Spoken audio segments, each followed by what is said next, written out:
I wrote it. Talking about here? Yes. I wrote it. What was the purpose of that writing? To memorialize what the lineup was for and the date that it occurred. We're able to find answers to any questions you may have in my corresponding police reports. Mr. Gator, where are your police reports? Objection, Your Honor. Asked and answered. Outstanding objection. I have no further questions. Thank you. All right. Ladies and gentlemen, how about we take some lunch at this point in time? That is what I emailed after Mr. Steele was given an opportunity to call me and meet with me, and he did not meet that time. So therefore, I was not gonna. Para Messi, immens Messi, encara Messi, encara Messi, encara Messi, encara Messi, encara Messi, encara Messi, encara Messi, encara Messi, encara Messi, encara Messi, encara Messi, encara Messi, gol. Leads as it related to a Nard. Yes. The Brownsville Road shooting. Yes. All right. And I think I asked you whether you knew who Nard was at the time that Mr. Zachary signed that piece of paper showing Nard. Correct.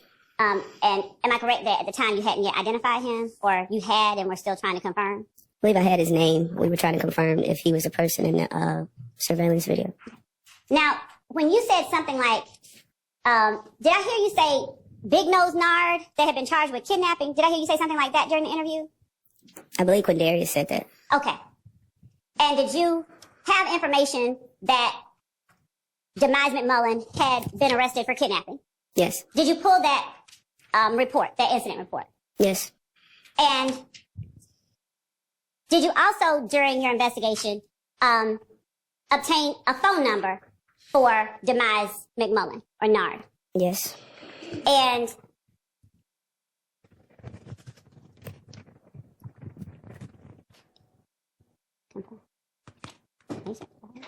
was that number 404-217-6? Your Honor, I'm asking a question.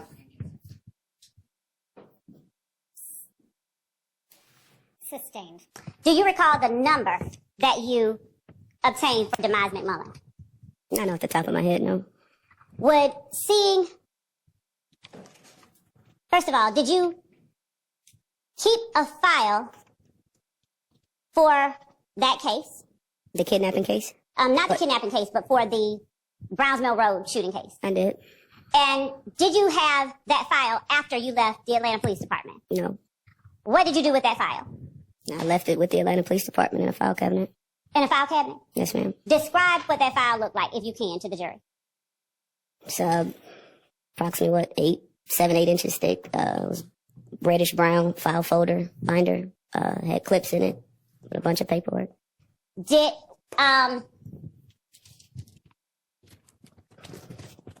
Did you look at with the state any such file before coming here right now?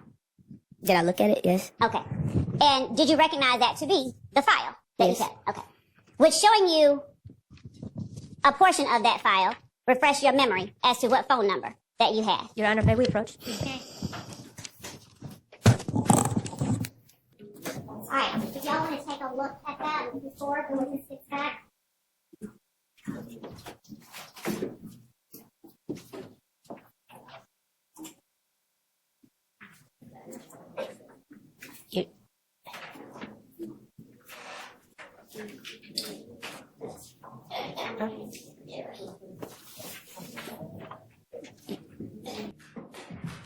Your Honor? You're just going to put it back in the condition it was in just a minute ago and then permit them to look at it. Your Honor? Yes, sir. Before we ask Investigator Gator any questions, I would ask the court to inquire of the state when they received this file and how they received this file, because we're completely in the blind. Okay. We went over to the Atlanta Police Department. When? Obviously, before, Is your mic on?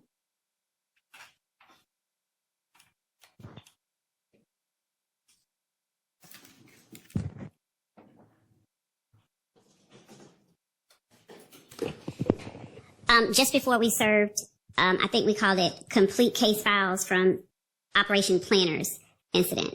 This is where we got this one, the other ones that were included in that discovery tranche from the Atlanta Police Department. That's where they came from. The one titled Complete Case Files of 2015 operation planners. If the court will allow me, I will ask our legal assistants to give me the date that we served the file called Complete Case Files of Operation Planners.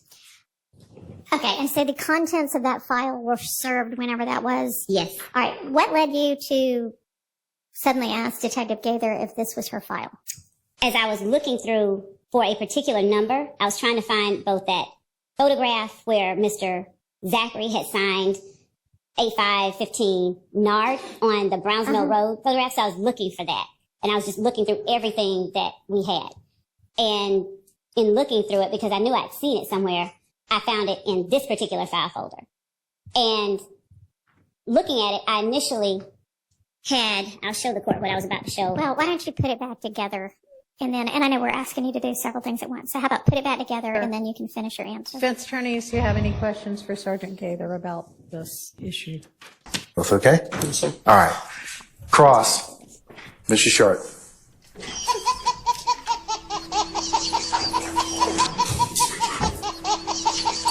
Good morning, everyone. Good morning.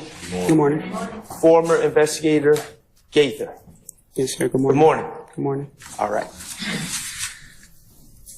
Okay. I represent Shannon Stillwell. My name is Max Schardt. I'm going to ask you a few questions here. If you don't understand the question I ask, please ask for clarification, okay? Sure will. All right. Great. First of all, I just wanted to follow up with your background. You said your law enforcement experience is solely with APD, correct? My longest tenure is with APD. Okay, and how long were you with APD? Almost 19 years. 19 years, all right? And when you left law enforcement or left the police force, you were an investigator, correct? No. Okay, what were you?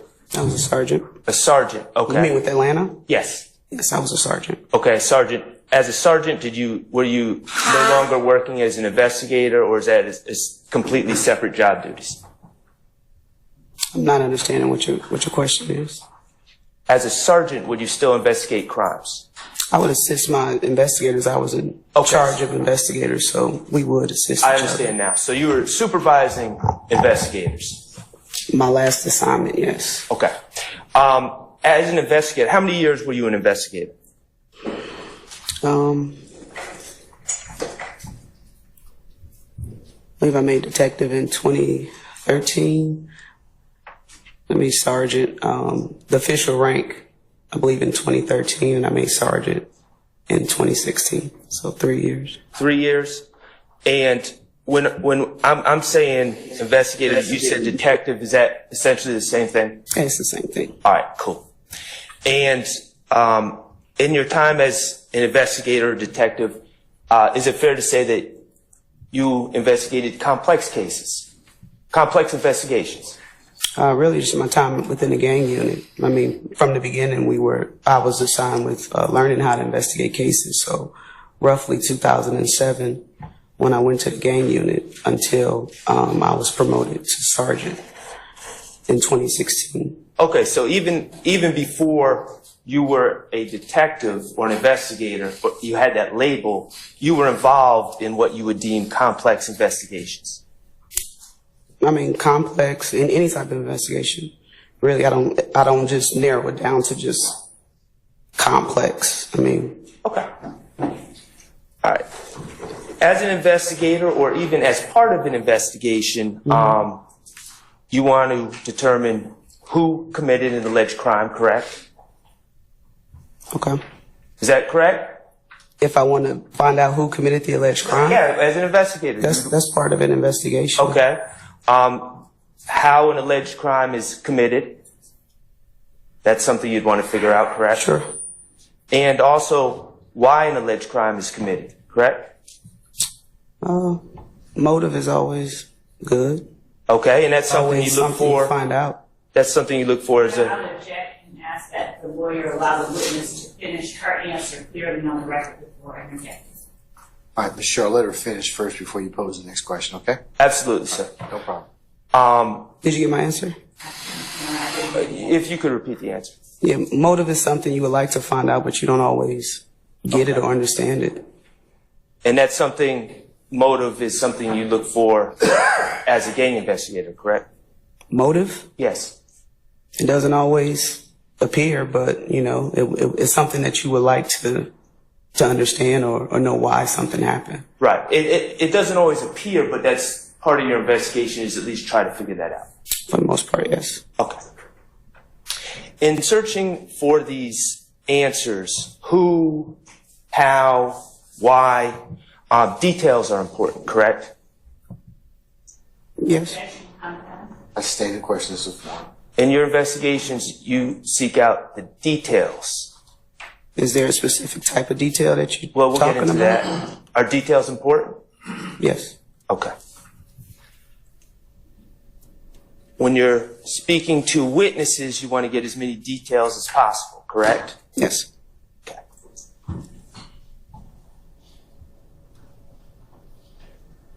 When you're speaking to eyewitnesses, okay? Eyewitness, a person who's actually saying they saw something. Mm-hmm.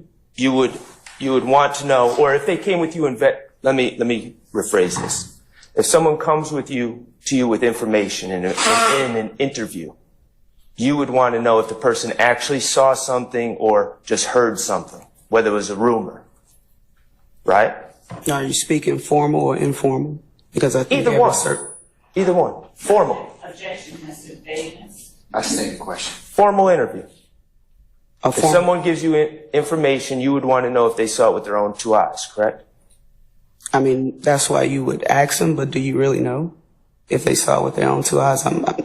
Maybe I'm just not understanding what you're asking. Well, you would ask to determine if someone saw something with their own two eyes or whether they heard it from someone else. Correct. Okay. And if someone's saying that they saw something with their own two eyes, you'd want to know where the event that they claim they saw occurred, correct? Speculation. Objection. I stated objection as to form. You can rephrase it. If someone is an eyewitness or claimed to be an eyewitness, you would want to consider where the alleged crime was committed, correct? Objection. Vague speculation. I'm going to overrule the objection. You can answer it, madam. If they were eyewitness, I would assume they were there at the incident location, which I would already be aware where that occurred. You would assume that? I mean, I stated that objection. Would you want to know where the witness was when they claimed to have seen the event? Objection.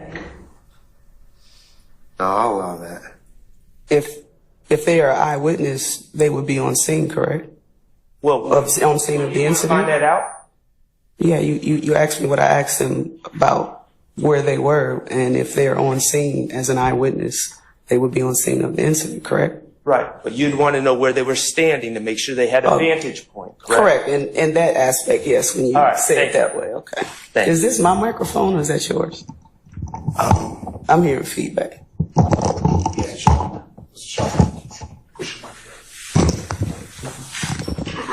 Okay. Tell me if you hear more feedback. Absolutely. All right, because vantage point would help assess whether the witness could have actually seen what they say they've seen. Sure. Okay. We talked about details. Let's talk about reports. 19 years with APD. Almost. Mhm. You were trained to write reports. Yes. Okay, and police. And when I say reports, I'm talking about police reports. Yes, I understand, Jackson. Okay, and there's initial reports and there's supplemental reports, correct? Yes. And investigators, you write many supplemental reports, follow-up additions to your investigation, correct? Or case notes, not necessarily supplemental reports, but we will call them case notes. And are case notes also typed into a system that generates a report, a written report? They can be. Okay.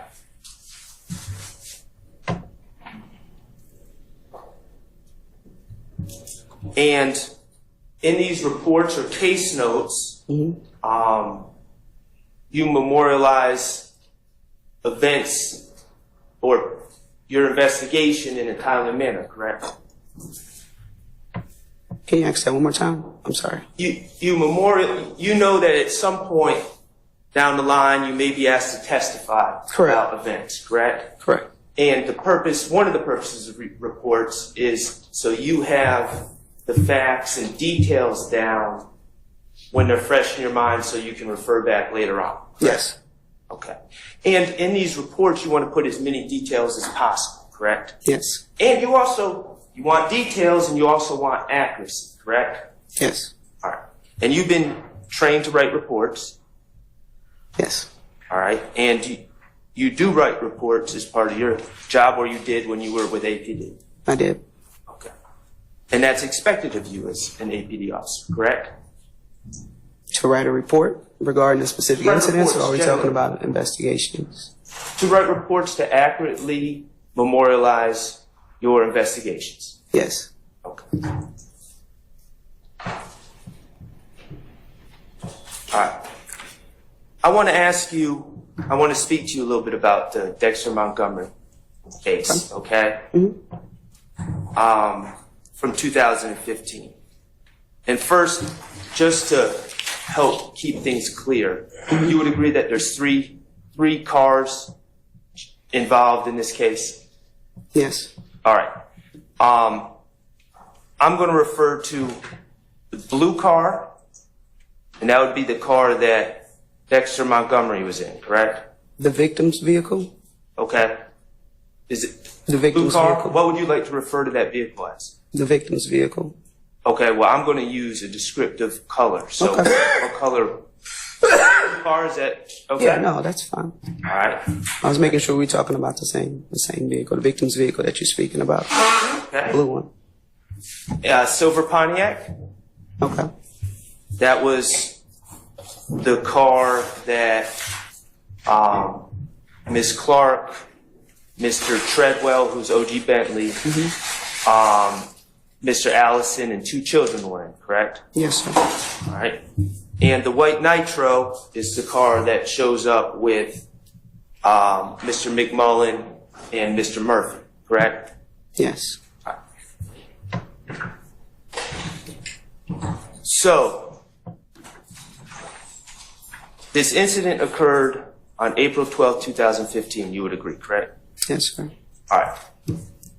And it was reported to police on April 12, 2015, correct? Yes, sir. All right. And do you consider you're the lead investigator on this case?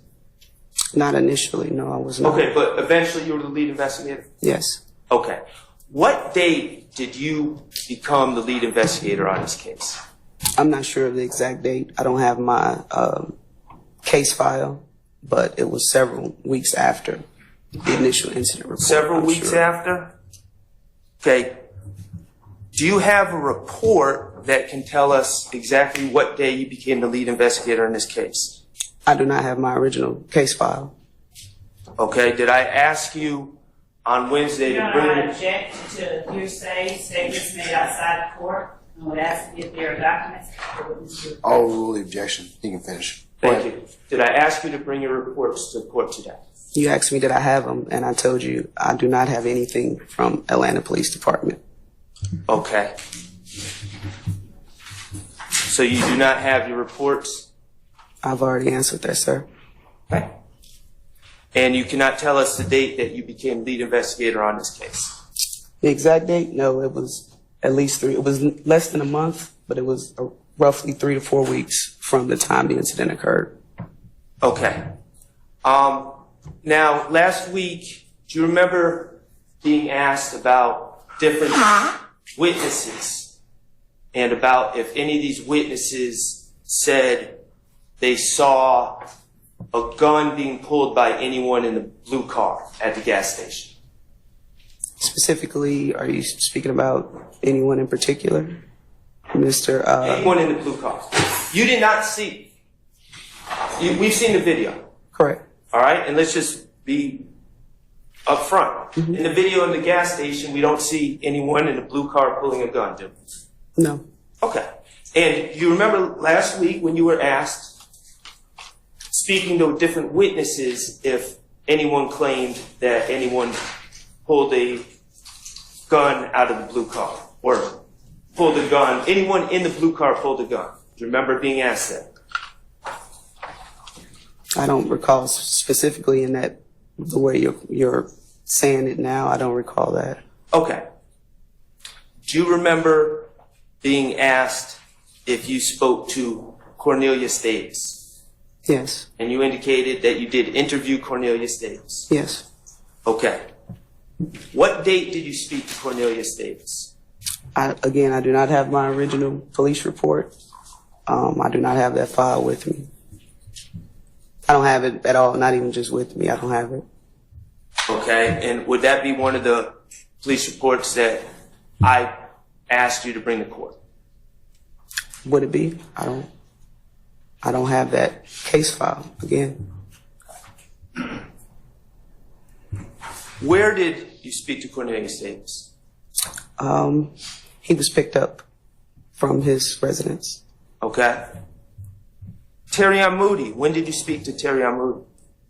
Again, the exact date, I'm not sure. All of the victims were spoken to. It had been roughly a month, again, since the incident occurred. So it was our priority to try to get their statements as soon as we could, myself and investigator Dennis. So from the time the case was assigned to myself, which was, again, roughly 3 to 4 weeks after the incident occurred, within a week's time, everyone outside of Dexter Montgomery who was in the hospital we spoke to. Do you have a report that with you that indicates when and where you spoke to Terrion Moody? I've already answered that. What was your answer? I do not have that case file, sir.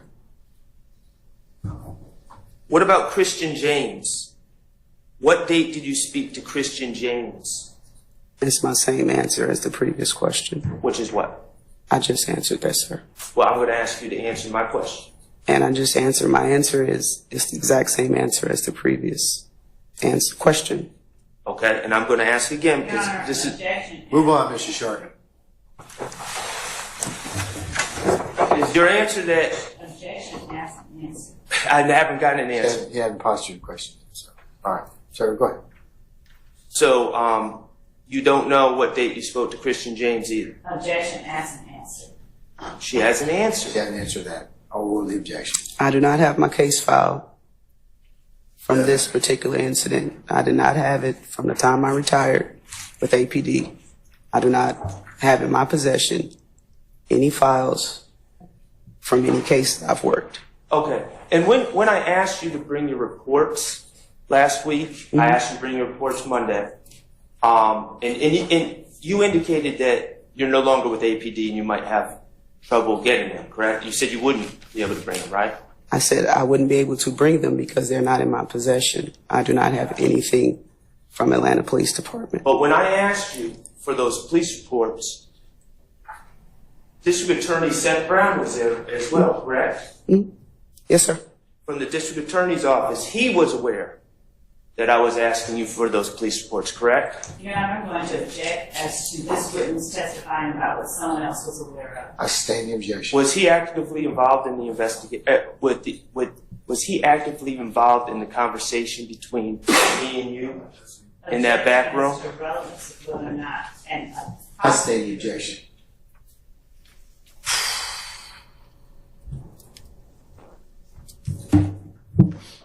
You've been doing this for a while? Doing what? Investigating crimes? I'm no longer investigating crimes, sir. Okay. Been to court before to testify? Yes, You testified in trials? I have. Okay. You're aware that police reports, if they exist, are to be provided to the defense in discovery, correct? If I have a police report, I'll give it to the district attorney's office, and I would assume they would transfer it over to you. Okay. And you don't have these police reports indicating the work that you say you did Your Honor, objection. from 2015? I sustain the objection. Okay. Where's your case file? I don't have it, sir. Well, where is it? I left. When I retired from the Atlanta Police Department, I believe it was August 2020, I left everything regarding Atlanta Police Department at the Atlanta Police Department on the 5th floor where our offices were. That included all of my case files, all of my uniforms, all of my equipment. I do not own anything but my Atlanta Police badges I accumulated over the years. That is all I own.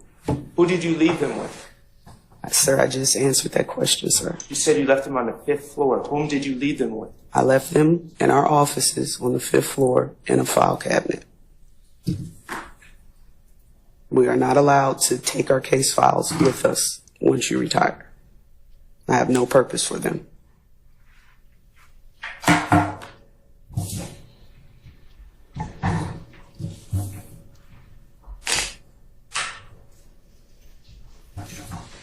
As part of your work on the Dexter Montgomery case, you showed you showed photo lineups to witness D'Angelo White, correct? You said to D'Angelo White? Yes. Yes, sir. Okay, do you know what date that occurred? Specifically, no. It should be with the case file. As you can hear in the audio, that actually happened, so. Okay. Right. We have audio of that. Where is the audio of the Terrion Moody interview? I've already answered that, sir. Where is the audio of the Christian James interview? This is my same answer as previous. Where is the audio of the Cornelius Davis interview? I think you've already asked me that. For all of these audio interviews that you're requesting outside of D'Angelo White and the ones that have been provided to the court, I do not have access to them at this time.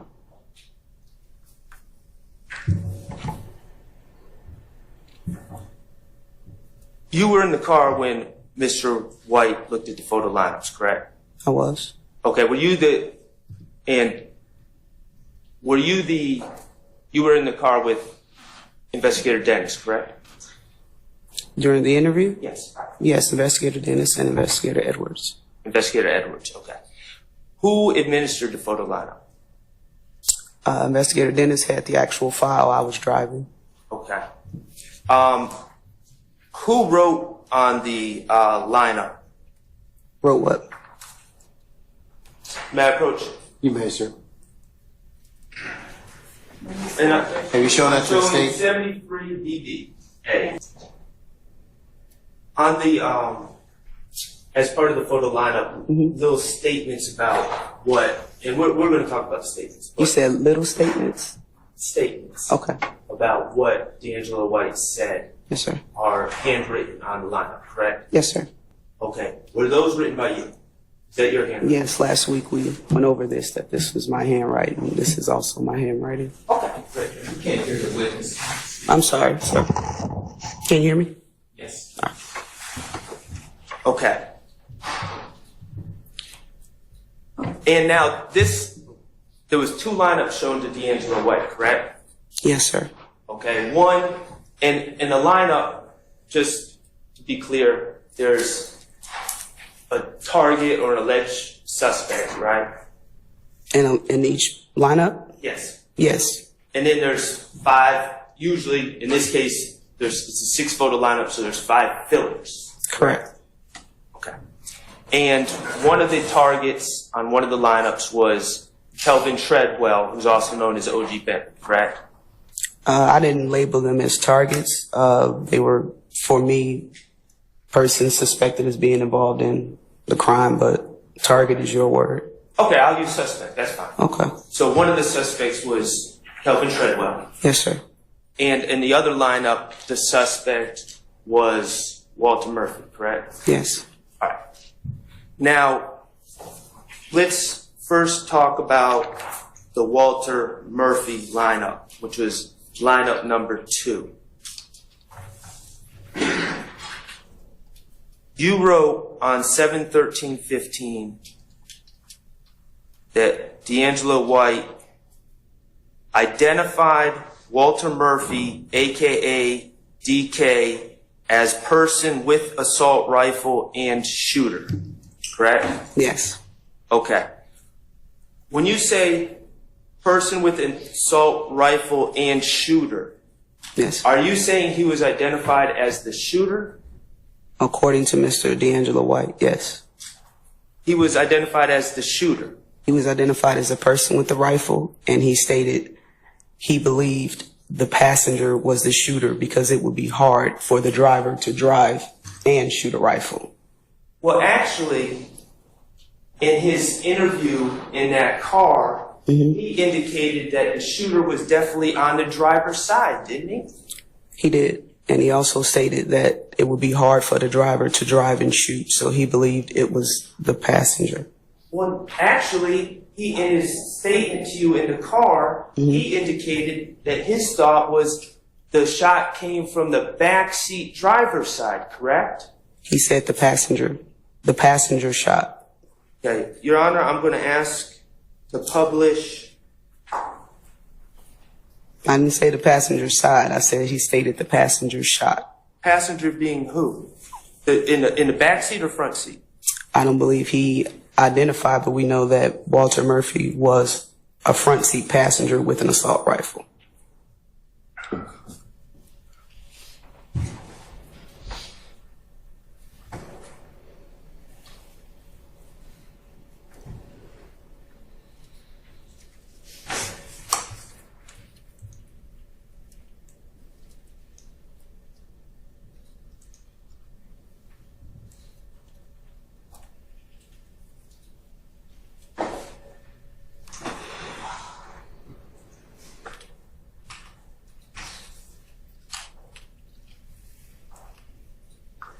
Okay, we'll come back to that. So your statement is that he said because the driver couldn't have been the shooter. But he's assuming because he was driving, right? Is that what D'Angelo White said? Your Honor, I'm going to object to the line of questioning involving speculation. I stand the objection. Sir. Well, what did D'Angelo White say about who shot? Sir, I just answered that. Well, could you answer? Sir, I just answered that. I stand the question. He said it wasn't the driver. Objection, ask and answer. I stand the question, sir. Did D'Angelo White ever say, I saw DK, or I saw Walter Murphy, or I saw the person in this photo shoot at the car I was in? Sir, I just answered what D'Angelo White stated his remembrance of events were regarding the shooting. Did he ever say, I saw this man shoot? Your Honor, I'm going to object, ask and answer. I stand the objection. The truth is, he said he couldn't see who shot, isn't it? Is that your truth or his truth? I'm asking you. It's on tape. Sir, I've asked. And I would ask that the best evidence be shown to the jury since Mr. Sharp's representing the tape. So I object. Your Honor, I'm just asking that the witness answer the question. I'm going to overrule the objection. Did D'Angelo White ever say he could see who shot?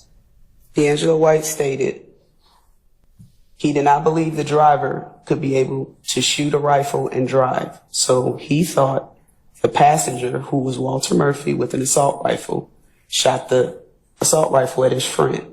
He also stated the backseat passenger, who was what he said to be a young man named Fatty, he had a handgun. The victim was shot with the assault rifle round. So he never identified Walter Murphy as the shooter, did he? Objection, ask and I stand the objection.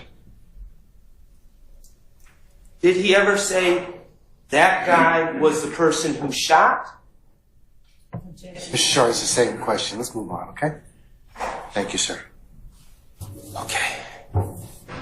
But you wrote that he identified him as the shooter, correct? I've already answered that, sir. All right. Let's talk about the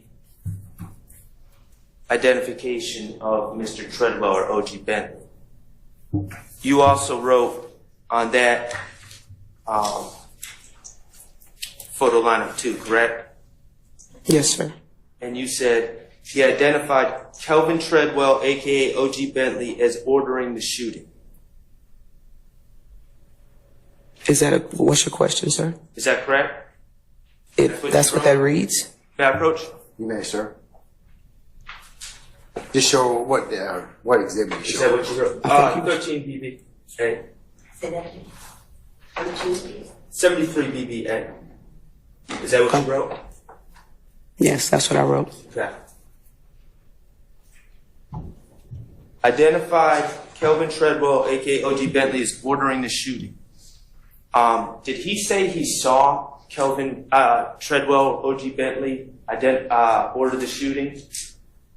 He stated that OG Bentley was on the phone making a call, and what he believed was calling Walter Murphy and Demise McMullen. He didn't say those persons' names. Did he say he saw that with his own eyes? OG Bentley on the phone? He heard that?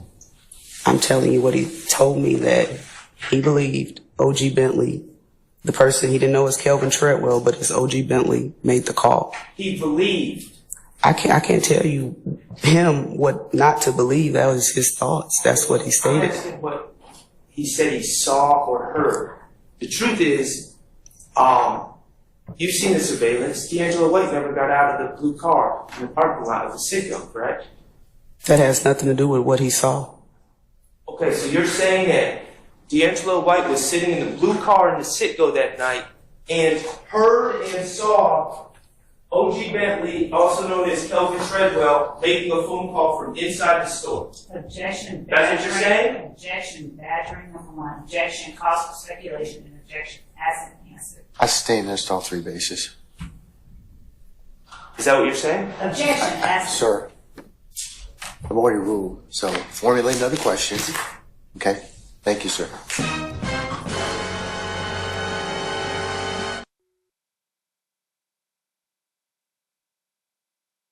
Yeah. Okay, now you can finish your answer as to why this suddenly seemed like it might be like a dangerous file.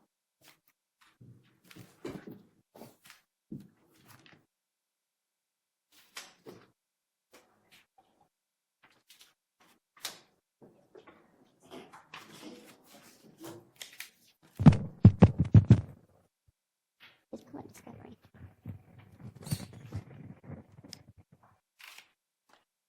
And I'm pulling up as well the discovery that has been served. Let somebody else do that. Okay, someone else is pulling up. So anyway, Your Honor, as I said, I was in trying to, when we were getting ready for Mr. Zachary, actually I think it may have been another witness, Mr. Murphy, but I remembered seeing somebody's handwriting on a picture of someone at the Browns Mill Road gas station, the Citgo. So as I was looking for that, I started looking for, I said I remember somebody's signature being on it. I don't remember if I thought it was Mr. Zachary or whomever. In either event, I found this particular, the one that we've entered as, anyway, the one that Mr. Zachary signed. On 8/5/15. I found that and pulled it out and just started looking at it. I didn't know whose file it was, and in fact, I sent a text message to Detective Dennis on a particular date asking him, whose writing is this, on Thursday of last week. And it was a portion of this file that contained a report about Demise McMullen and a kidnapping. And it had Demise Nard McMullen. So I asked Dennis, whose writing is this? And I don't see where he wrote me back. But while I was in the back just now, I asked Sergeant Gator, whose writing is this? And she said, I think I asked her in the, like, whose writing is this? And I don't remember whether she said it was hers or Dennis's. But I asked her if this looks like her file. And she said, that looks like my file. What's in it? And I said, here. And I showed her what was in it, the stuff that they were looking at. that I was looking at, and she said, it looks like my file. And so I came out here, and that's what I asked her. I asked her, did she see that? Did I show her? Did she see it? Does it look like her file? She's answered the way that the court is aware. And we're looking at the discovery that we served, and Mr. Atkins is telling me that we served that in 2022. So I was, wait, we're confirming. I'll take that back. We're confirming when it was served. But I know that we provided this information because after I saw that, I went and looked up. When were the discussions about whether Sergeant Gator's file existed or was destroyed in the hack or whatever? When did those occur? Before or after that discovery was served? I think after. But yeah, but I know for a fact that whatever was discussed, like when I looked through that file, I don't see in that file either anything that was like actually indicates that it's, I didn't either in my quick cursory review of it. In fact, there are some reports from other investigators and I don't see any handwritten notes or anything like that. But, I guess, did you recall at this time that what everybody previously thought was that Sergeant Gator's file no longer existed? Did she recall or did I recall? Did you recall? When you went and asked her, hey, is this your file? No, You didn't remember that? Did you remember that? When she was like, yeah, that might be my file. Were you like, huh? So it actually exists after all? Or were you like, not even remembering that it didn't exist? No, I remembered when they were asking her questions about interviews or certain things within that she said were within her file. And I didn't see, that's not in what I have. I've never seen that. So I cannot say, no, I didn't say, oh, this now exists because nothing that she said didn't exist. It's in there still. Correct. I didn't see anything. Y'all, if you want to take a look at it, and if let you ask Sergeant Gator whatever you want to about it, or if there's still things missing from it.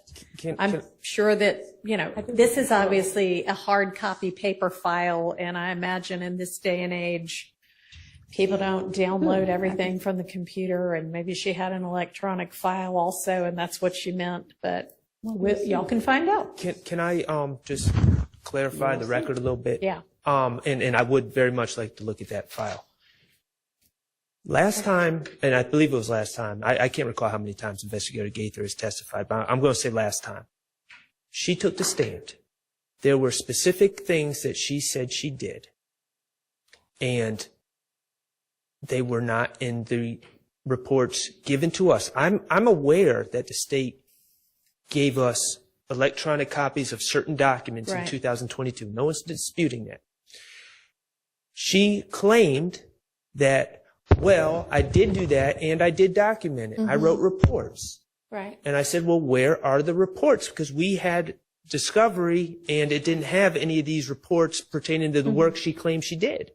And so then we talked to Judge Glanville about it, and Judge Glanville kind of summarily attributed it to the hack, which I didn't necessarily agree with, but he also told the state, you need to go to APD and make due diligence, your best to find this file. Everyone was looking for this file. And then apparently the state obtained this file and never reported back to the court or to defense counsel, hey, this file that everyone was looking for, last time Investigator Gator testified, we found it. This is what's in it. Here you go. Because my understanding, I haven't looked at it, but other people on the team have, the new discovery that was served does not contain that amount of information from the file. That I'm looking at how thick that file is.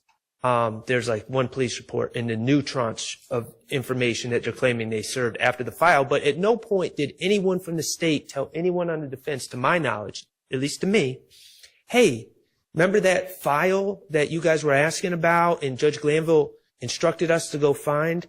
We actually went and we found this file. And I just don't know how that happens, that we're learning that this missing file has apparently been discovered. I guess we're going to review it to see. I don't know how we learn about that in the middle of direct testimony. That's just tough for me to reconcile with everyone being above board. So it may be that the only thing that's new is that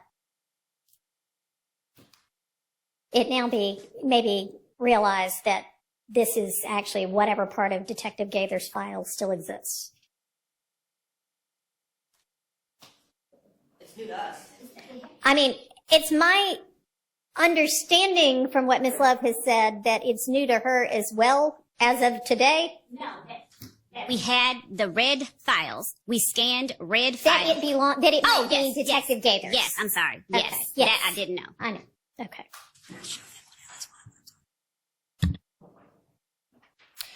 And I mean, I'm just going to offer again with the Miss Love. Maybe when you talked to her outside, she said whatever she said to indicate, yeah, that might be my file.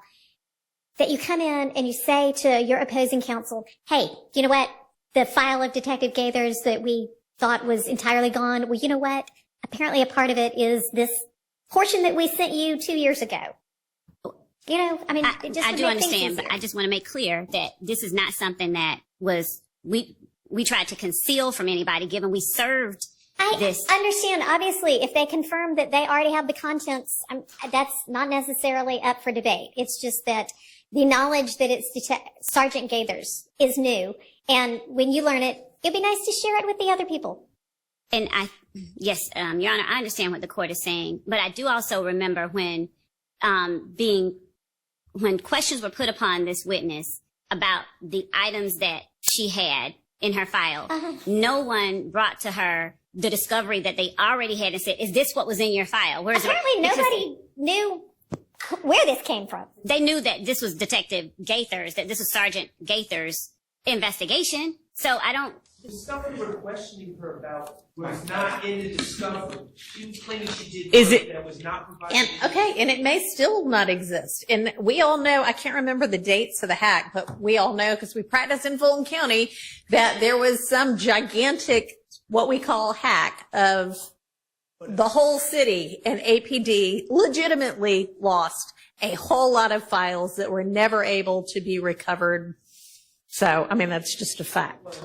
But we have a paper file, Your Honor. I see that. And the hack does not affect paper files. I understand that.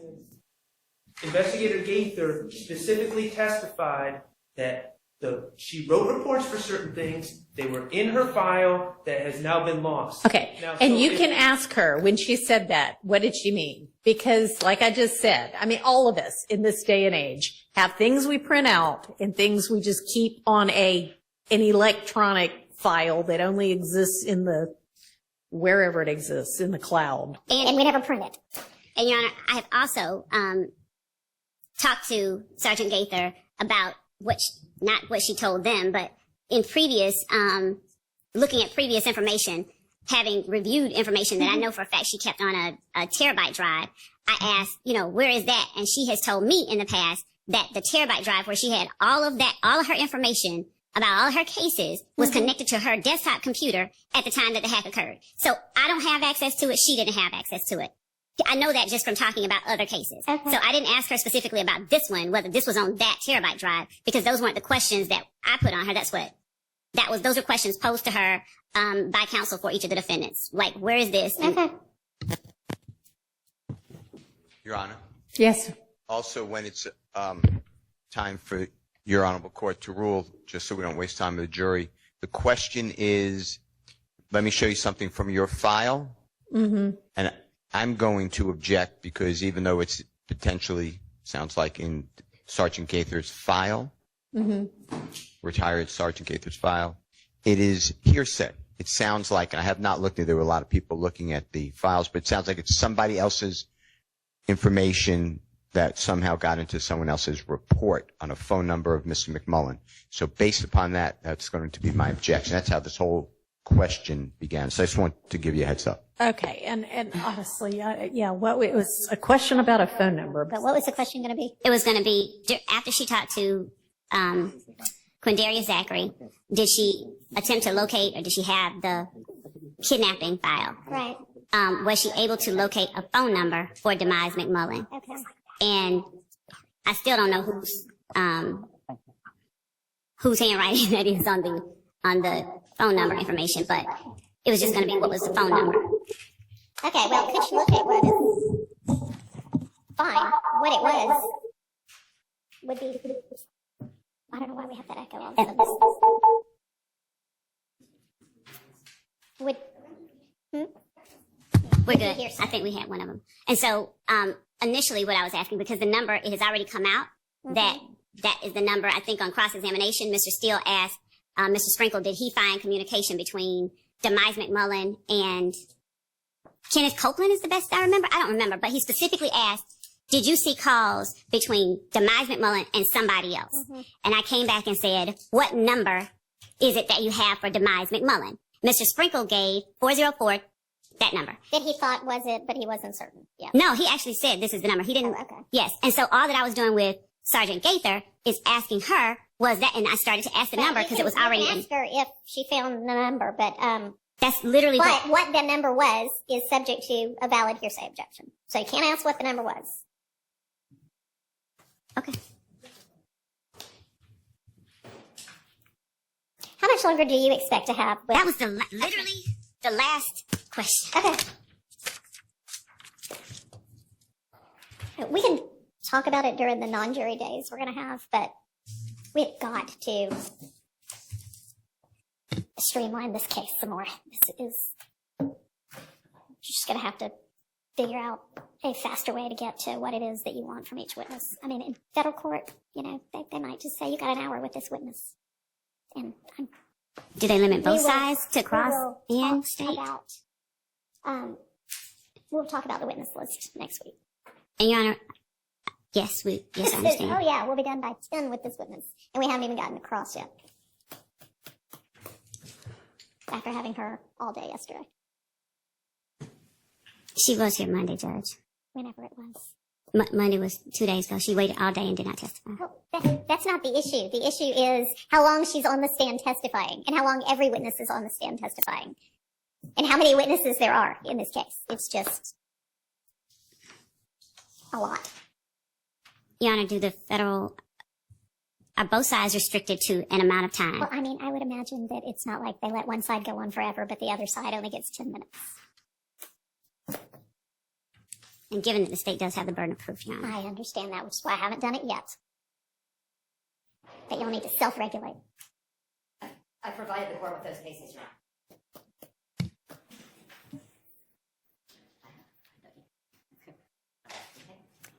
So, do the attorneys want to let your clients go have lunch while y'all examine this, or do you think y'all will be done in a few minutes and you want to question Gator, or what's our best use of time? I think we'll be done. Oh, okay.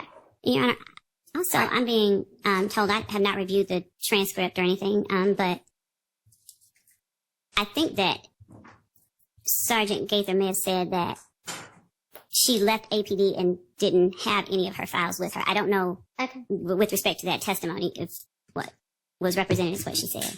I don't remember what I said, but I was high every day for a whole year, and I was at anything. I was at done anything to get out of here. I was at done anything. You guys did that to them. I'm gonna let you know, at some point you're gonna have to pay the piper. If I get control of this pipeline, I run the city. I'm so high right now, y'all. I'm about to go to sleep on y'all now. Where the shots from the other vehicle came from, like, did the person, which side of the car did they lean out to shoot? It had to be either on it couldn't be from it couldn't be from the passenger side or from the back passenger side. It had to be either, it couldn't be the driver neither, it had to be the person behind the driver. Thank you. From your investigation, Walter Murphy was sitting in the passenger side, correct? Best of my recollection, yes. Okay, and you just heard D'Angelo White, that was D'Angelo White's statement, correct? Yes. And he said it couldn't be the passenger side. It could not be the passenger side, correct? I did not say it was the passenger side that the vehicle was shot. I said the passenger. He stated the shots came from the driver's side. I stated it could not have been the passenger side. It had to be the passenger, not the passenger side of the vehicle, is what I stated. Mr. Murphy was seated in the passenger front, according to your investigation, correct? And also according to Mr. Murphy, yes. And Mr. White just said on tape it couldn't have come from the passenger side, correct? If you go to his interview inside our vehicle, he also stated he did not believe it was the driver. It came from the driver's side, but he did not believe that it was the actual driver. Okay. It was someone from the passenger. Sir, are you going to let me answer? Yes. Okay, he stated he did not believe it was the driver because he didn't think the driver could drive and shoot a gun. He stated that it had to have been the passenger. I didn't say the passenger side of the vehicle. I said the passenger. And there's a third person in the car, in the back seat, correct? Correct, which, And that was not Walter Murphy, was it? no, I don't believe so.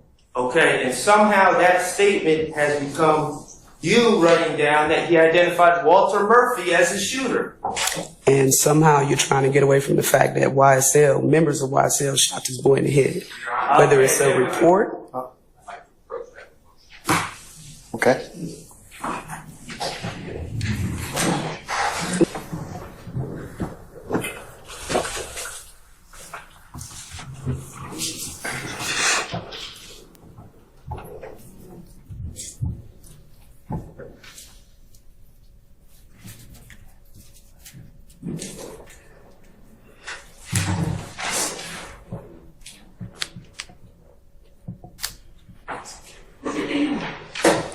You may continue. This court, Your Honor. Go ahead.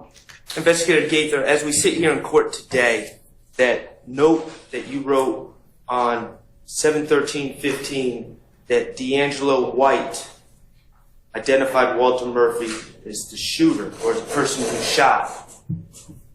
As we sit here today, is that an accurate report of what was said? Your Honor, I'm going to object to this. I was saying to get a question. It's asked and answered, sir.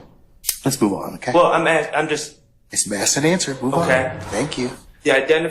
the report you wrote that D'Angelo White identified Kelvin Treadwell as ordering the shooting. Was that an accurate report? Your Honor, I'm going to object. Basis. To that answer. I don't think he answered that. I'll rule the objection. Sir, that's what I wrote. Let me ask you,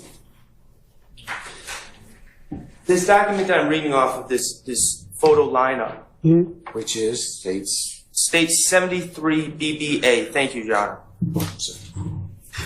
When you left the police department, what did you do with this?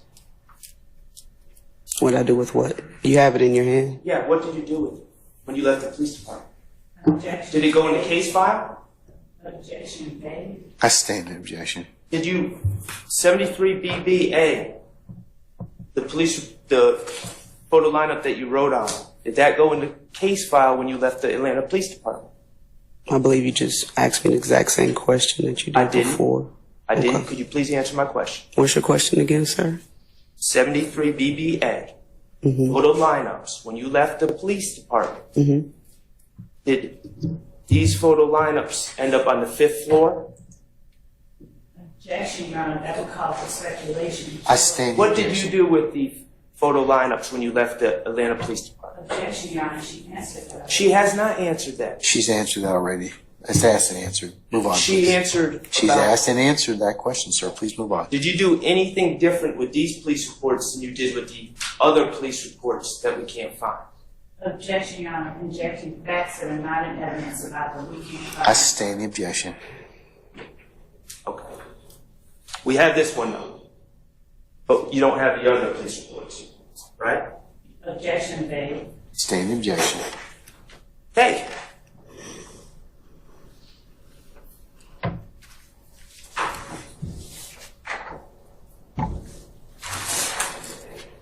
I want to talk to you a little bit more about the conversation you had with D'Angelo White in that car. D'Angelo White wanted $20 for helping you out, or helping the police give information, correct?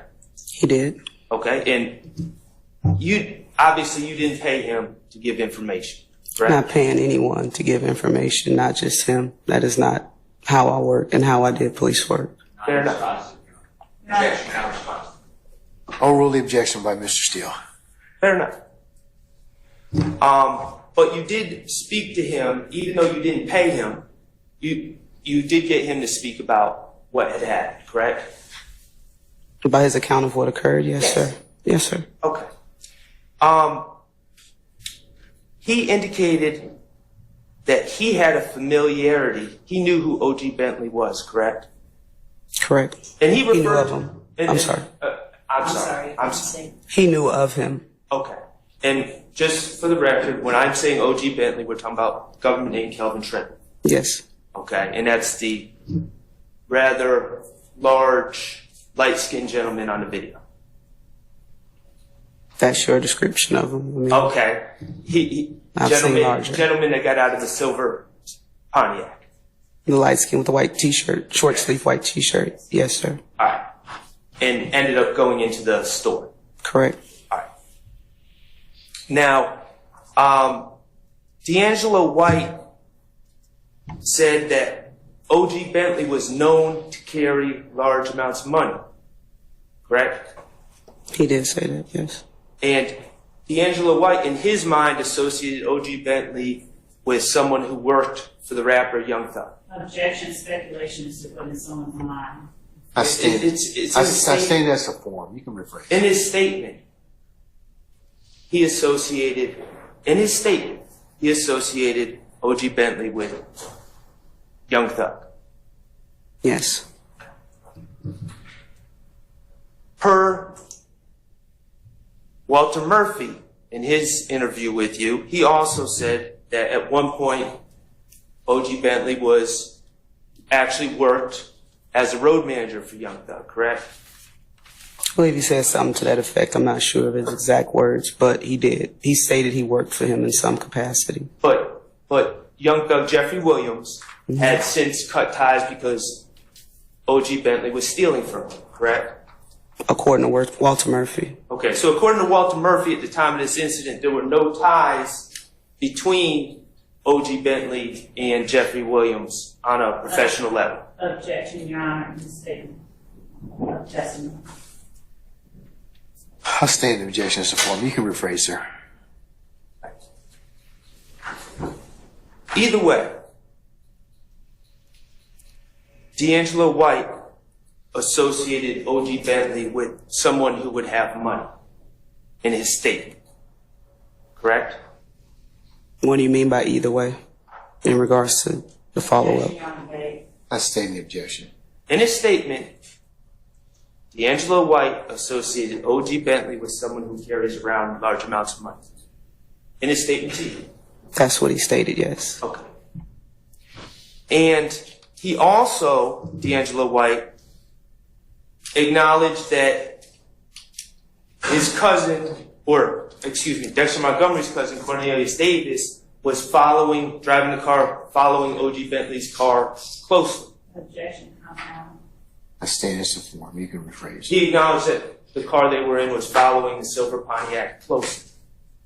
Those weren't his words. That was Investigator Dennis's words. Did he affirm? He stated, Cornelius, he a young and, he drive the way he drive. And as he was stating that to us, he was, stating he drives wildly, not he was following too closely. Okay. D'Angelo White told you and Investigator Dennis that O.G. Bentley must have thought we were going to rob him, correct? Yes. Did you, as the investigator, bring up robbing O.G. Bentley? I did not.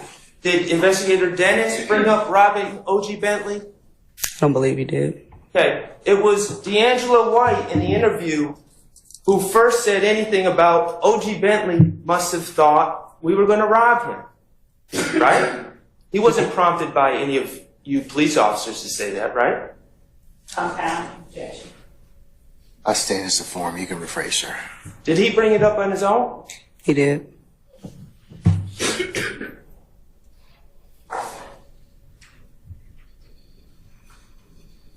Walter Murphy, in his statement, indicated that O.G. Bentley thought the guys in the car were going to rob him. Objection. Correct? Objection made before the statement. I stand in objection. Walter Murphy, in his statement on August 18, 2015, indicated to you that O.G. Bentley thought the guys in the blue car were going to rob him, correct? I'm not sure which exact statement he made that comment, but... He made that comment? Are you asking me? Yes. Did he make the comment that he thought they were going to be robbed? Yes. I believe he did. I'm not sure which statement, though. So the idea of robbery not brought up by the police, and no one suggested that to Walter Murphy either from the police department, correct? I can't answer your question with a yes or no or correct or incorrect. I can give you an explanation for what my opinion was of Walter Murphy. I'm not asking your opinion. Well, I can give you the facts of what I understood Walter Murphy's statement to be, so I can't answer. I'm still answering. I'm going to ask a question. Faces. That the lawyer allowed the witness to answer. Yeah, let her finish. Okay. Did you suggest Walter Murphy? I wasn't done answering. Your Honor, it's non-responsive. Why don't you just rephrase the question, sir? Did you personally suggest to Walter Murphy that there was a robbery afoot? I didn't suggest that to him, no. He was giving me his account of what he believed happened, and the majority of his statement was based on once he received discovery and hearing other people make statements, he was working his story to work with their story. So if we didn't know a particular person or a particular statement was made, his way of trying to get around telling us information was kind of telling us stuff we already knew. Now that you got that out. That was my answer. Okay. I stated. So D'Angelo White. Your Honor, I object. Now that's not allowed to. Let's drop the commentary, okay? D'Angelo White, when he made his statement about O.G. Bentley must have thought I was going to be robbed, did he see the discovery too? Did who see the discovery? D'Angelo White. Discovery wasn't a thing yet. Okay. It hadn't gone to court. So that would be no. He hadn't seen the discovery. No, he had not. There was no discovery to see. I'm sorry. You gotta let her finish, sir. Okay?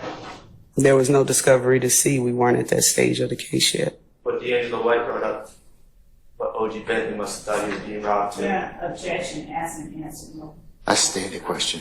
Do you have any evidence that Walter Murphy and D'Angelo White, those two individuals, ever talked together and said that this must have been a robbery? I've never said that they knew each other or spoke with each other to come up with that particular statement. But they both said it. D'Angelo White's statement was first, and Walter Murphy's statement was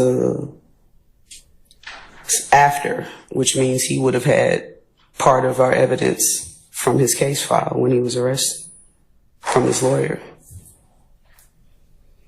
Okay. In the interview in the car with D'Angelo White, Yes, sir.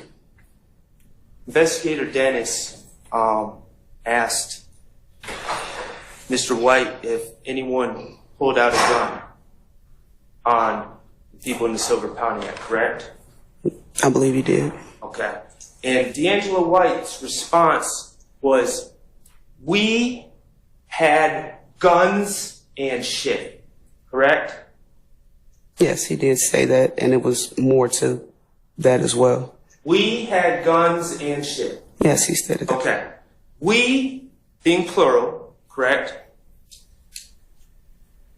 Correct? Are you insulting my intelligence by asking if we means plural? I think you are, though. Okay. I think you are. All right. Well, Sir, don't do that. Don't do that. Lawyer not bad to the witness or insult her intelligence, and if he has a question, Your Honor, I would ask if you would like to ask. All right, sir. Let's be respectful to our witness, I'm being okay? very respectful, Judge, and I always will. I doubt it. Guns,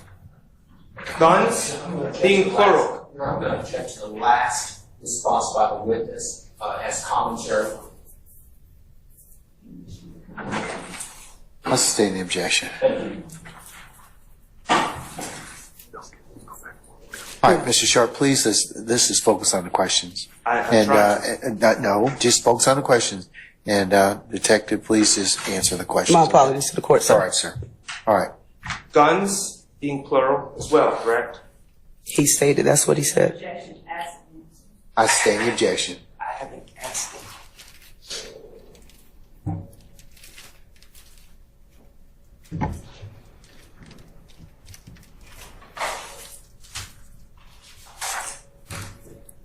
Remember last week when you were testifying and we talked about, or Ms. Love was asking you questions and you referred to people in the blue car as practically children? No, I don't recall that being the exact thing I said. Okay. Well, which we heard, we and guns. As an investigator, did anyone seek further clarification from D'Angelo White when he say we? Who in that blue car possessed guns? Did anyone ask? Ask who had the guns? Yes. That's not on the recorded statement, sir. So did anyone ask? I understand it's not in the recorded statement. Mm-hmm. Did anyone ask who in the blue car had the guns? I don't believe the jury heard that, so it's not on the statement. So that's a no? We did not ask him that. Okay. Did anyone ask how many guns were in that blue car? Sir, that's not on it. That goes to part of we did not further inquire about the guns that he stated we had. So every question regarding the guns and who and we, and as we all know, we heard the recording. It's not on the recording. Therefore, we didn't ask him that. Did anyone ask what types of guns were in the blue car? Objection. Ask and answer. I never asked that. I will rule the objection. You can answer that. Sir, no further inquiry was asked about the guns that they had that Mr. D'Angelo White said they had in the vehicle. Okay, and as lead investigator in this case, and I understand that you weren't there on that night, you're aware that guns were not located in the car. The night of the incident? Right. Yes, I am aware of that. The car relocated itself to an address at 1987 Fremont Avenue, correct? It did. Okay. Did anyone search the 1987 Fremont Avenue address for any guns that may have been discarded there before the police arrived? Objection assumes facts not in evidence. I stand the objection. Was 1987 Fremont Avenue searched that night? Sir, as you just stated, I was not there on the night that the incident occurred. So you don't know the answer to that question? I personally did not execute a search warrant on Fremont Street. Okay.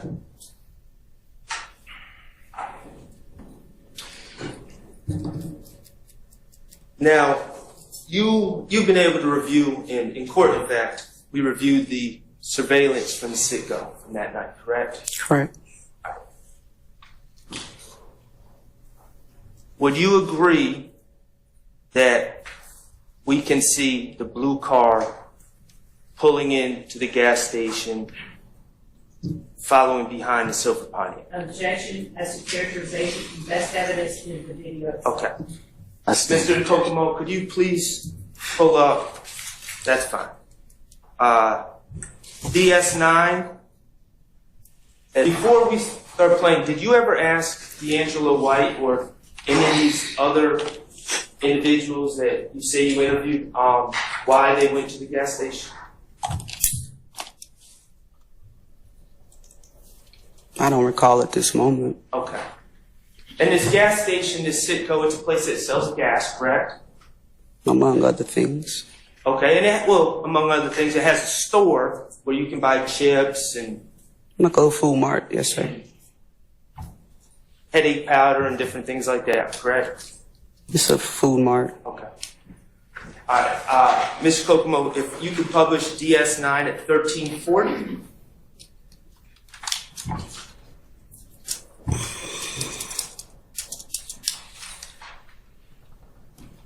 Okay, Investigator Gator, did we just see the two cars pull into the Citgo? The two cars, meaning the silver Pontiac and then the blue car?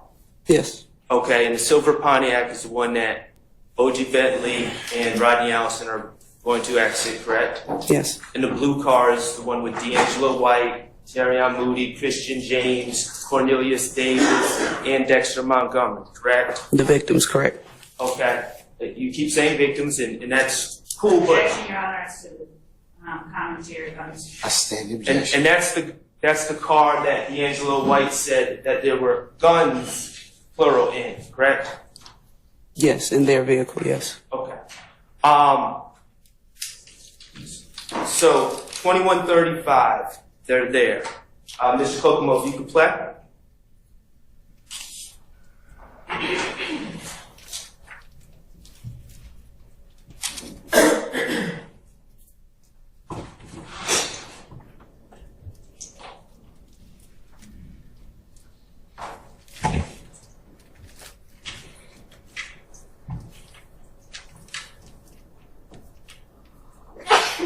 Bless you.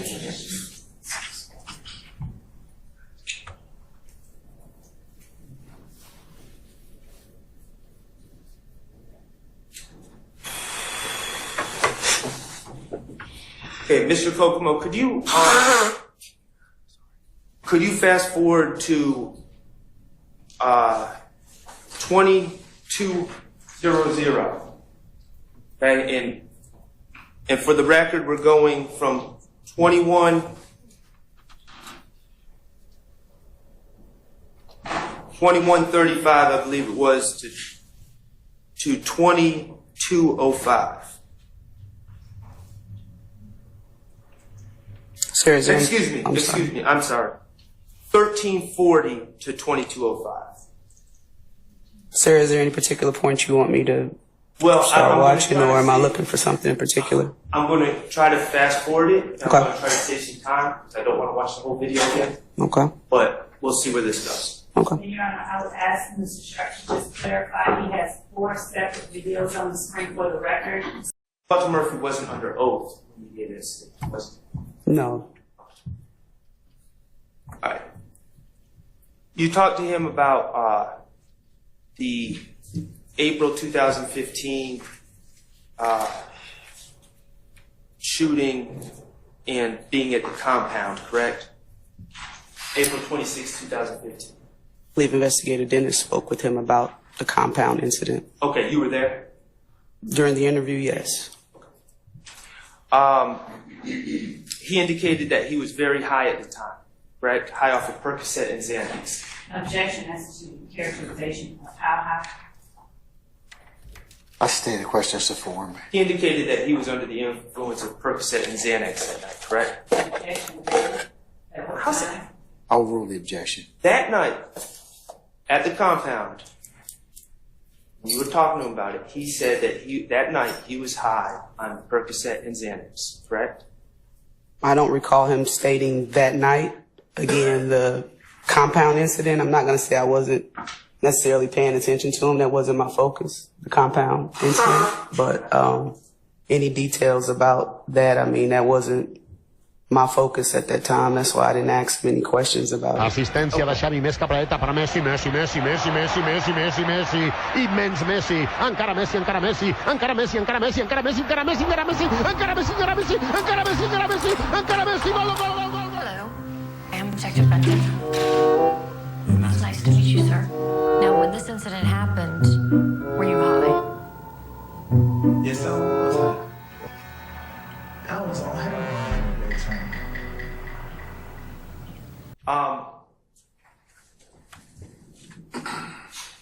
He indicated that he went to Blue Ivory later that night. Sir, any regards to this compound Lil Wayne bus shooting, I can't give you intricate details about what he said. That was not my focus on asking him questions regarding that shooting. Okay. If it's in the video, it's in the video, but... Well, at some point, you and Investigator Dennis, both of you were asking questions, correct? And I understand your focus may have been one thing, Investigator Dennis' focus another. Is that fair? Our focuses were 2 different things. We had the common goal, but that particular day you're speaking of, I had no interest in the Lil Wayne bus shooting. You ever, under any circumstances, whether it's as a police officer, a civilian, undercover, have you ever been inside Blue Ivory, the club? No. Do you know, Do you know what the inside of the club, through pictures or videotape or anything, looks like? Yeah, I would object as to that question of call for speculation. I'm asking if she knows. If she knows, she just said she has objection. She said she has. Oh, wait, just wait. I will overrule the objection. And I'm going to overrule your objection. Do you know what the inside of Blue Ivory looks like? I recall seeing photographs, but to give you intricate details of where what is inside, no. I've seen the outside several times. Inside, no. I've never personally been inside. Do you know how many rooms, different rooms or dance floors are in Blue Ivory? Sir, I just answered that question. That's enough? I just answered your question. I do not know specifically intricate details about where stuff is, what's inside the club. I cannot give you details regarding that. Okay. All right. Fair enough. To your recollection, as being in the room, did anyone, when Walter Murphy indicated he saw things at Blue Ivory, did anyone specify where in the club Walter Murphy was, what room he was in, when he observed these things? Objection, they didn't come out. I stand the objection. Objection. Yes, Your Honor. It's Basis. still hearsay, not inconsistent. I stand the objection. Investigator Gator, Yes, sir. on December 28, 2023, did you write, "Good morning, Mr. Steele. I have decided not answer any questions at this time. Hopefully you are able to find answers to any questions you may have in my corresponding police reports." Is that what you said? Is that what you emailed? That is what I emailed after Mr. Steele was given an opportunity to call me and meet with me, and he did not meet that time. So therefore, I was not going to keep rearranging my schedule because he did not meet that time. Hopefully you are able to find answers to any questions you may have in my corresponding police reports. Investigator Gator, where are your police reports? Objection, Your Honor. Asked and answered. I stand the objection. I have no further questions. Thank you. At the time that we were on break after counsel for defendants have had a chance to review the file, I went back out after I looked at the file some more and noticing the word copy on the file, as well as a copy of the state's demand, a state's demand for discovery, file stamp November 17, 2016, within the file about the file. I went out and asked whether Sergeant Gator kept things in her file that she had labeled copy, or did she keep the originals in her file? She said when she made copies for other people, she put the word copy on the documents, and every document in here has copy written on it. I wrote it. Talking about here? Yes. I wrote it. What was the purpose of that writing? To memorialize what the lineup was for and the date that it occurred. So there's also a handwritten set of notes within this file that she says is neither her writing nor Detective Dennis's writing. And so what I believe that this is a copy of her file, the copy that was served on July 21st, 2022, and not her actual original.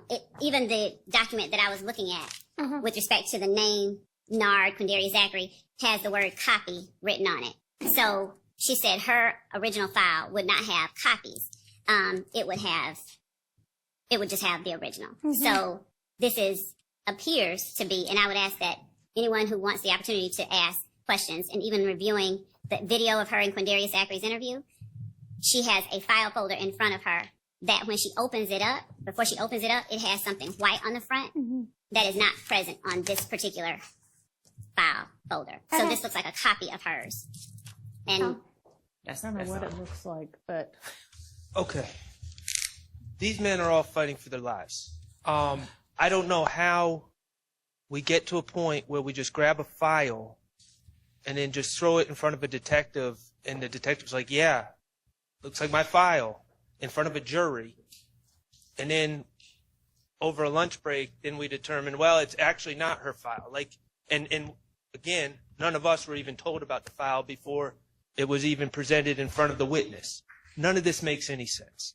If it's not her file, then it should have never been presented as her file in court. Well, if it's a copy of her file, I mean, why don't we just get her in and ask her? Go get. I agree, Your Honor. And Present her with that file, please.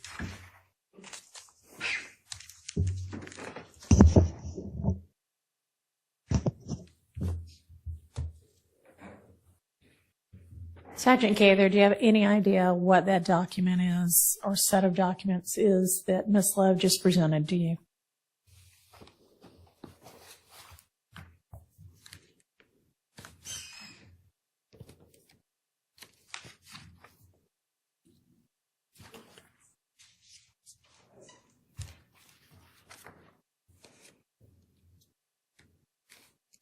Looks like paperwork from my case with Dexter Montgomery case.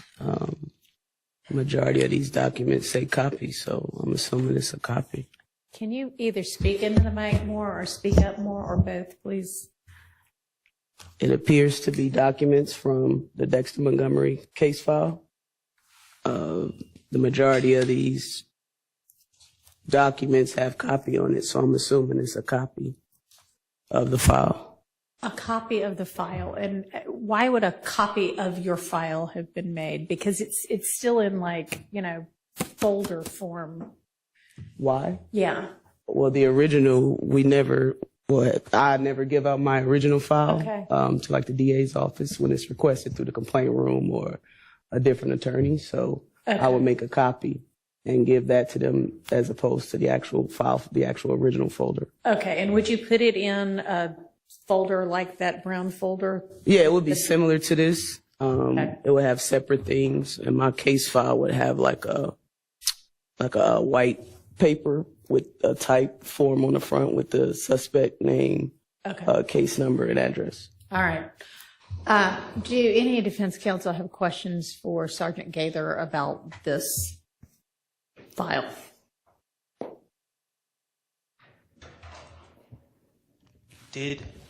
Come on up where she can hear you.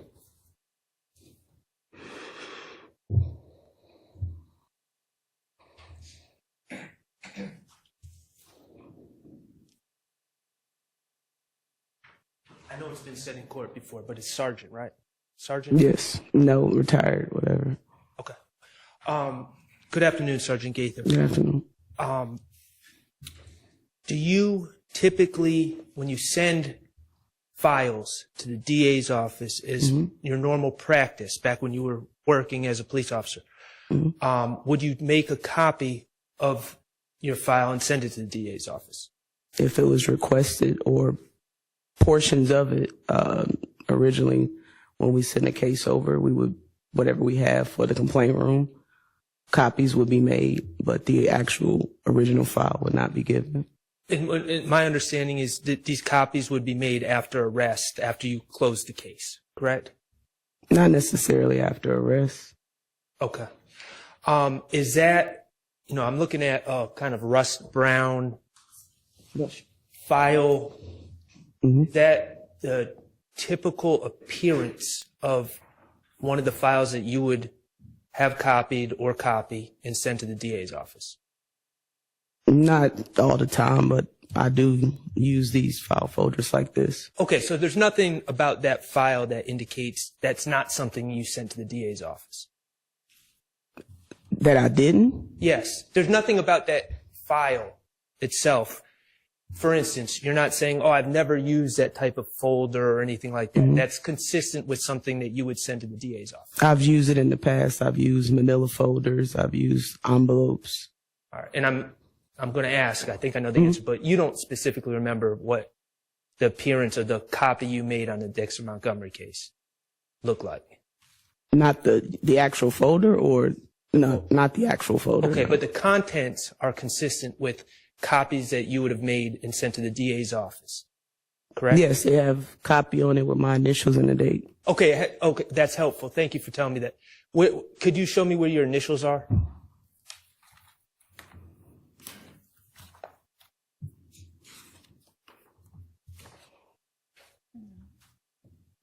So that initial right there, and I'm not trying to give you a hard time, I'm just trying to understand. That initial right there, is that in relation to that specific document, or is that the first document in the folder, so it relates to the folder itself? If you're talking about the actual folder, not the contents, I can't say that I initialed the folder, but the contents, if a copy was made of a particular document, gotcha. I wrote copy with my initials and the date. Okay, gotcha. All right, thank you. Any other defense attorneys who have any questions for Sergeant Gator about this issue?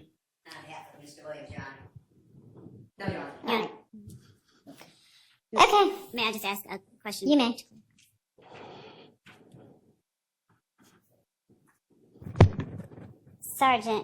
Retired Sergeant Gaither,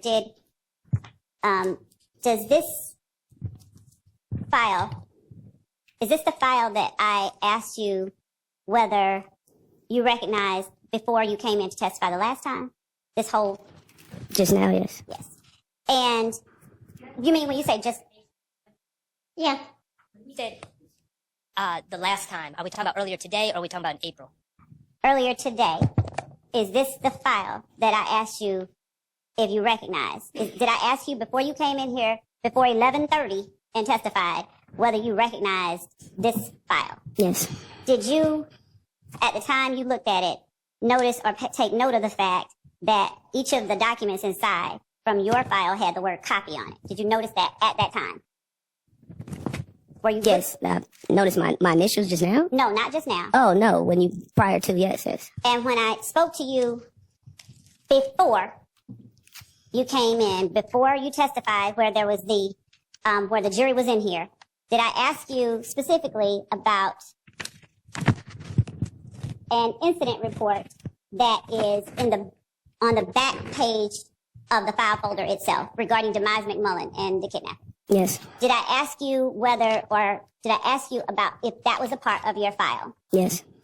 Did I ask you at that time about some handwritten notes that are a part of this file? Yes. That I'm holding in my hand before you came in the last time? Yes. Did I? When you're describing yes, what do you mean? When I was sitting back here in the room. And when I asked you whose was this, did you know who it was? No. Did you tell me whether or not it appeared to be Detective Dennis's? Right. And did this appear to you to be Detective Dennis's writing? No.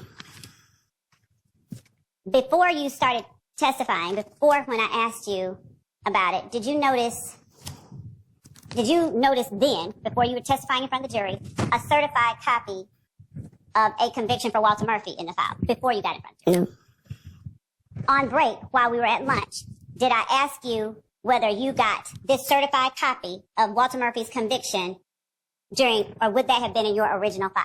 Yes, you asked me that. Yes, you asked me that. What was your answer? No. So this certified copy of Walter Murphy's conviction was not in your original file? No, ma'am. And this writing on this piece of paper I'm holding up wasn't either? No. Okay. But did I ask you about any of the things that had copy on them before you testified in front of the jury? Or was my question about what was in the back? What was in the back regarding McMullen? And when you looked at it, did you tell me that it looks like your file? Yes. Are the documents that have copy on them copies of things that are in your original file? Yes. Have I shown you any file pertaining to the Dexter Montgomery shooting other than the one that I'm holding now? No. Have I ever shown you these photographs that have copy on the back of them? Any original of these photographs that did not have copy? No. Inside the video for your interview with Quindarius Zachary, are you holding a file folder in your hands? I believe it's on the table. It's on the table? I believe so. Is that the file for the Dexter Montgomery shooting or something else? I believe it's for Oh, I'm sorry. Adele. Okay, for Adele? The one that was on the table? Yeah. I Okay, believe got that was for Adele Avenue. Okay, thank you. Anything else? Yes.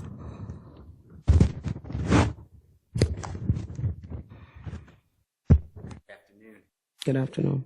Have you looked through what everyone's calling the file, but I'm referring to the brownish colored? It's being held up right now. Have you looked through all those documents by any chance today? Not thoroughly, no, sir. All right. If the court lets you, would you just look through it and just tell us if there's anything from your file on this April 12th, I think I got the date right, April 12th, 2015 shooting, the Dexter Montgomery shooting, that is not in what Mr. Atkins is holding right now?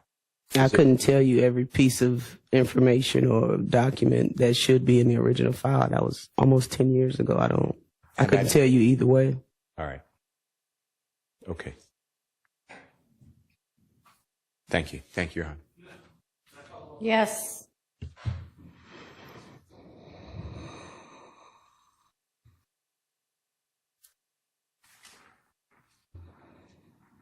When you make copies of your files for the DA's office about cases that the DA's office will be prosecuting, do you omit pertinent police reports from those copied files? Do I omit pertinent? Do you leave things out, or do you copy everything? If it's information that I have from my original file, it will go into the copy. Okay, thank you. Yes.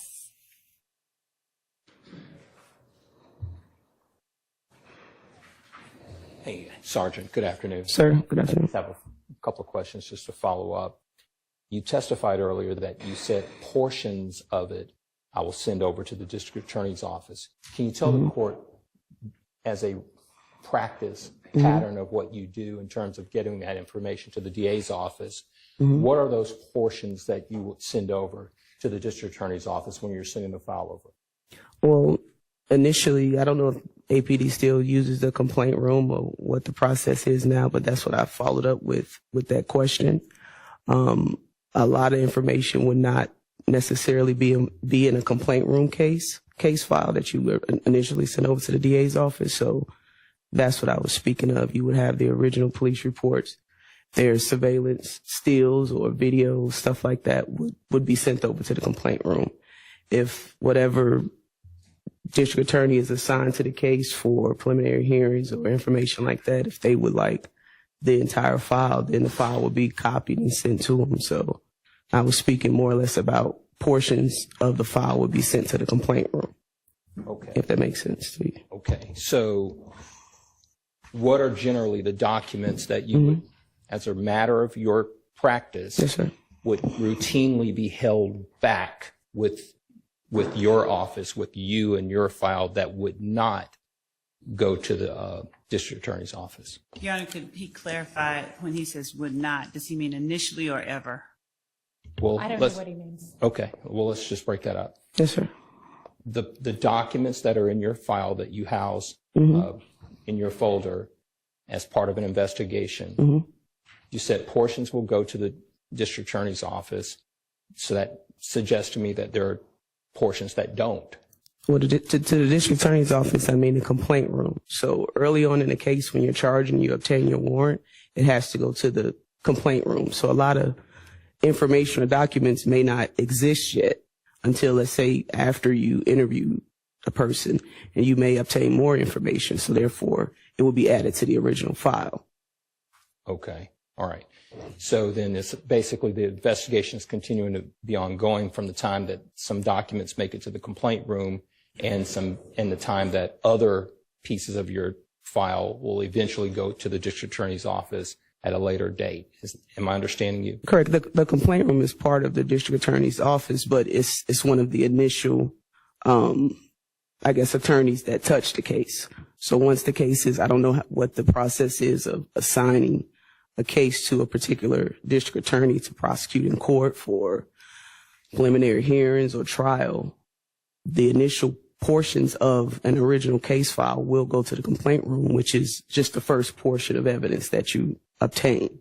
So the complaint room basically looks over your case and they make the determination if it's prosecutable or you need more things to go forward with the case actually being assigned to an actual attorney.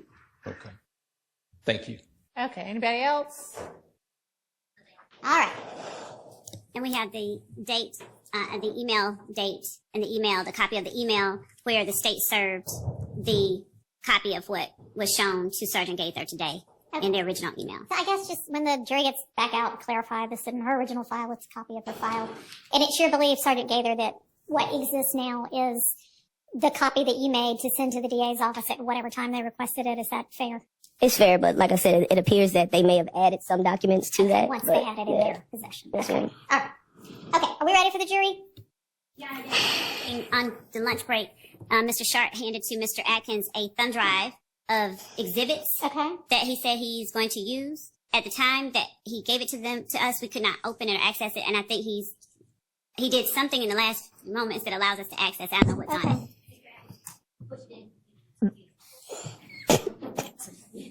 Your Honor, we can use it now. Yeah. It's been rectified, Your Honor. Me and Mr. Schardt worked together and we Great, figured it out. fantastic. I love it when attorneys can work together as professionals. That is wonderful. Okay, so you know you've had a chance to see what's on it? No, we're looking. Your Honor, because it was my fault for not being able to open it earlier, no, I have not been able to listen to all of them, but I have them. Is this? They're all They're all clips from the video that was. All right, great. And is the video already in? Okay, thank you. All right, are we ready for the jury? Sure. Defense attorneys, do you have any questions for Sergeant Gaither about this issue? That is what I emailed after Mr. Steele was given an opportunity to call me and meet with me, and he did not meet that time. So therefore, I was not going to keep rearranging my schedule because he did not meet that time. Did you not turn yourself in because once you turn yourself in, the drugs are gone? No. That's the truth right now. And the court ruled that we were allowed to get into this because it was a matter that he... Yeah, you just can't talk about just general fear. It has to be related to one of those And he different... talks about it in Okay. the... All right. I did rule upon that already. All right, anything else, sir? I filed a motion in limine. We had the conversations. We had all the cases. I've already read them beforehand. I gave you all the 8 cases, I believe. And then the state asked one question. If it was Miss Hilton, the Honorable Miss Hilton, said that he didn't remember saying that. Asked another question about fear. I asked approach, who said move on, sustain the objection. I don't know how it's now going to be played, and I'm objecting to it. The court has ruled, and it is character evidence, and they took out it. The matter is bad enough putting in it, but the state has redacted. I'm objecting. The only part, after he said I could get killed for this, he said, but this has nothing to do with Jeffrey. I don't know how. Somehow that's the only part that is redacted. In addition, the state did not redact and take out all of the information about the search. And I've said it now 4 times. And I will. I'm putting everyone on notice. And I'm not saying you're going to grant it, because I heard what you said earlier. You're not going to grant a mistrial. But this is out of control. This is an out of control part by the state. They constantly are ignoring the court's rulings. So I'm objecting. I put it on the record now, and then whatever happens tomorrow happens. I understand you could deny it. And then Well, I hope it won't come up. It won't come up because you do need to trim out that. And Trim out those particular things about the search of Mr. Williams' home. Well then, you know, here's the thing. Why don't you all get together and make sure that it's done and you see it? So, Mr. Steele and I have had a number of conversations about taking out the part of the search. Okay, let's break it down. So the search has the issue involving Mr. Williams' home been taken out? Yes. Yes or no? Yes, but the version that we're going to use is very similar to what we saw yesterday. So what the state intends to do, which is the transcript we sent over this morning, is the highlighted area, which is from 2:49 p.m. and 51 seconds to 2:49 p.m. and 51 seconds to 2:50 p.m. and 11 seconds is the area in which Miss Gaither talks to Walter about the search. That is out. We've highlighted that area. We've redacted it. We will redact it by muting that portion of the interview. The only other part that Mr. Steele is talking about is what we discussed yesterday, which is the mentioning that Duke, which is a co-conspirator, was at the house at the time of the search. When you rule that that could come in, that Duke was at the house, not that can't come in. So the only thing about the search that is there in the July 2015 interview, so I want to be real clear, is that Duke was present. Now, if we need to take out the word search, we can take out the word search, but that Duke was present at Mr. Williams' home on July 15th when DK was arrested is very relevant because that's another co-conspirator who was at the house at the time in which another co-conspirator, Walter Murphy, was arrested. Well, take out the word search. So we can take out the word Take out search. search. Walter Murphy being in the house, Duke being in the house. Yes, it would be relevant. So, all right. What else is now? Are you going to include back in what Mr. Steele said about the exculpatory portion of him, Walter Murphy saying, but this has nothing to do with Jeffrey? Yeah, that's not exclusive. I don't know what Mr. Steele is referencing, so I would need to know what time stamp. I need to know which tape he's referencing, because the only thing that the state is redacting from the July 2015 interview is 2:49 p.m. and 51 seconds to 2 p.m. and 2:50 p.m. and 11 seconds. So outside of that, the state does not intend to redact anything else. So is that in? Yes. So the only thing Based that's on being this. redacted is the 2:49 to 2:50 and 11 seconds? Yes, and then we're going to find this one-word search by Duke's name.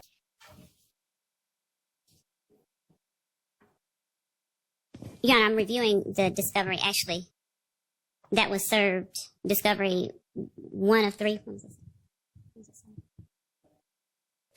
Got anybody from the defense that wants to go ahead and take this file and look at it, you're welcome to. And just for the record, Sir. I've been informed April 29th was when Sergeant Lieutenant Gator testified previously. April 29th of this year. Okay. Regarding the file that you kept in the Dexter Montgomery shooting, whether or not you looked at a file before you spoke in front of the jury that contained documents. Do you recall talking to the jury about that? Yes. And do you recall telling the jury or telling me that it looked like the file that you kept in the Dexter Montgomery case? Yes. Have you had a chance to look at portions of the file even more closely while you were on lunch break? Yes. And does the portions of the file that you looked at have the words copy on them? Yes. And was the file that you saw, did it contain portions of your file, your original file? I'm going to overrule that. I think we're just trying to get through this to establish what this is. And we all, so. Based on information we were just given, that's a misrepresentation of what it contains. Okay. Sustained. I don't know. Ask another question. Ask it differently. Okay. Is the file you looked at, in fact, your original file or copy of portions of the file? It's a copy. It's not a copy of portions. What? Overruled. She can say what it is or what it isn't. She can say yes or no. And then she can explain.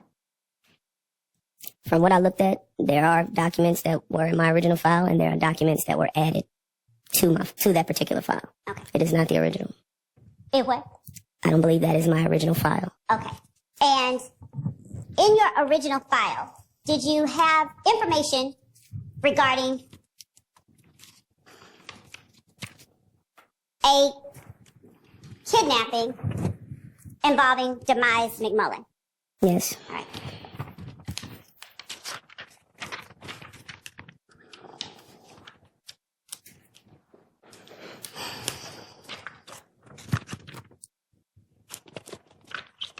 And in that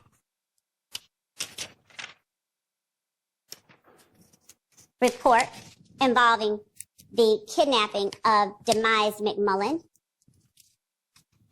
did you have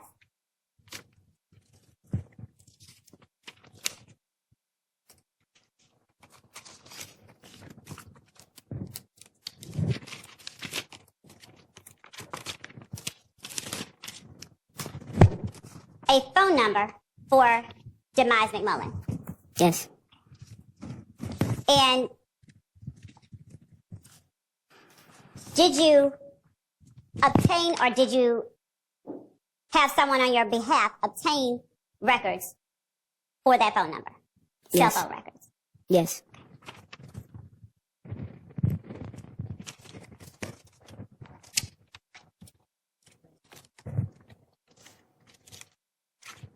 Did the information you obtained regarding Demise McMullen after your interview with Quindarius Zachary, did it aid you in the investigation of the Dexter Montgomery shooting? Did those records that you obtained aid you in the investigation of the Dexter Montgomery shooting? Sustained. Did the information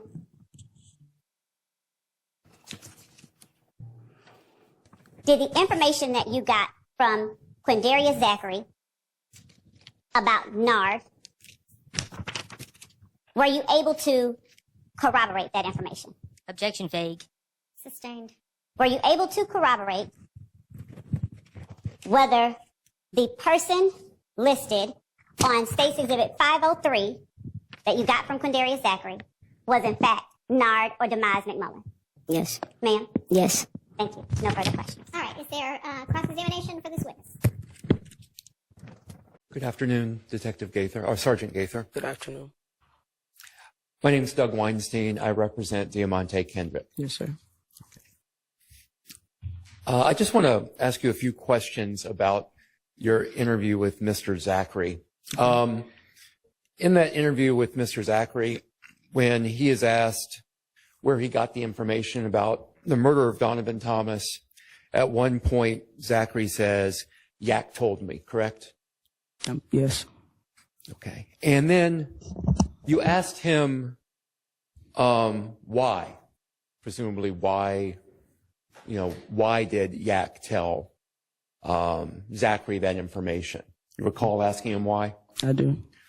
But he didn't respond to that. He did not give you a why as to why Yak would tell Mr. Zachary that. Correct? Objection, Your Honor. The video is the best evidence of that. After he didn't tell you why. Objection assumes facts not in evidence. It's in the video. Your Honor. Overruled. After he didn't tell you why, you didn't follow up at all, did you? Follow up with what, sir? You didn't ask him repeatedly why. You did not delve into that further. You let the conversation go a completely different direction, correct? Compound. Sustained. After he failed to answer your question, you did not follow up, correct? Follow As up. to why? I'm not understanding. Vague objection, vague. Follow up is a very simple Overruled. term. After he failed to answer your question as to why, you did not again ask why, correct? Correct. Okay.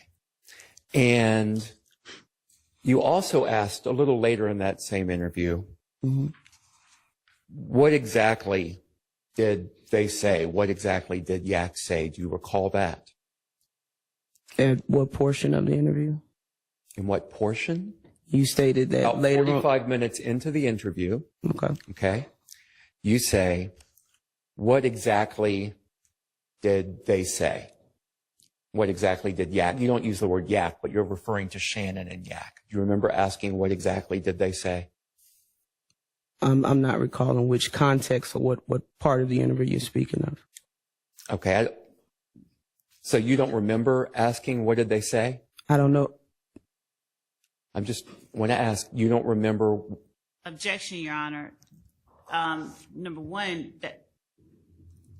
that last question is harassing. It was asked and answered. And number two,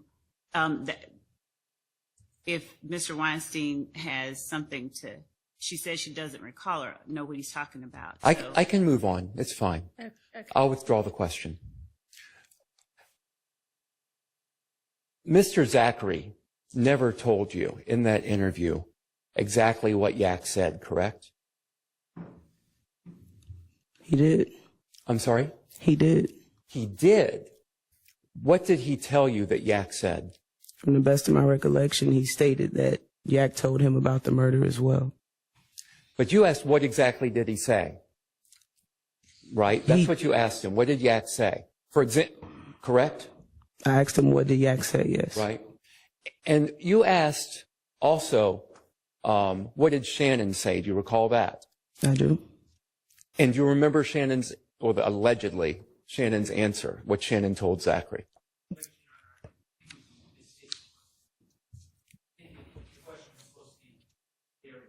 Yeah, I'm sorry. I'll withdraw that. What did Quindarius Zachary say that Shannon told Zachary? That they caught Nut down bad, and he also stated that Yak told him the people that were involved with the murder, the names. That's in the interview as well, that he stated Yak said. But you didn't get an exact quote like that. You got nothing like that, correct? You didn't get the word. Let me stop right there. You didn't get an exact quote like that, correct? Objection vague. Sustained. You did not get a quote from Zachary about what Yak allegedly said the same way that you got a quote from Zachary about what Shannon allegedly said, Objection correct? relevance and objection objection vague as to the Overruled. If you don't understand the question, Sergeant, just say that. I understand this question. He gave me the names of the people that were involved. He did not elaborate more about exactly what Yak said. Okay, but could you answer the question that I asked? What's your question again, sir? Can I have the court reporter read the question back? Because I doubt I could replicate it the same way. You did not get a quote from Zachary about what Yak allegedly said the same way that you got a quote from Zachary about what Shannon allegedly said, correct? Correct.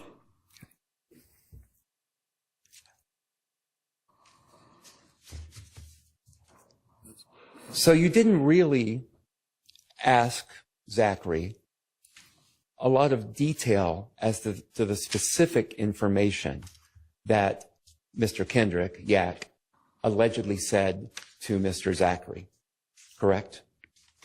Specifically, he stated the names that Yak told him that were involved. When you are asking Zachary about Diamante Kendrick, you didn't, for example, ask Zachary the reasons that Yak may have disclosed that information to Zachary? objection that would have called for speculation that she would not have been able to. That would not be admissible anyway unless it came from. You can ask the question, whether she asked the question. An objection relevance as to whether she would have asked Mr. Zachary to speculate about what is in Mr. Kendrick's mind. She asked Mr. Zachary lots of questions about reasons and motivations for people doing things. I believe Mr. Quindarius offered information about your client. Okay, but can you answer my question? What's your question again? Would the court reporter please read the question back?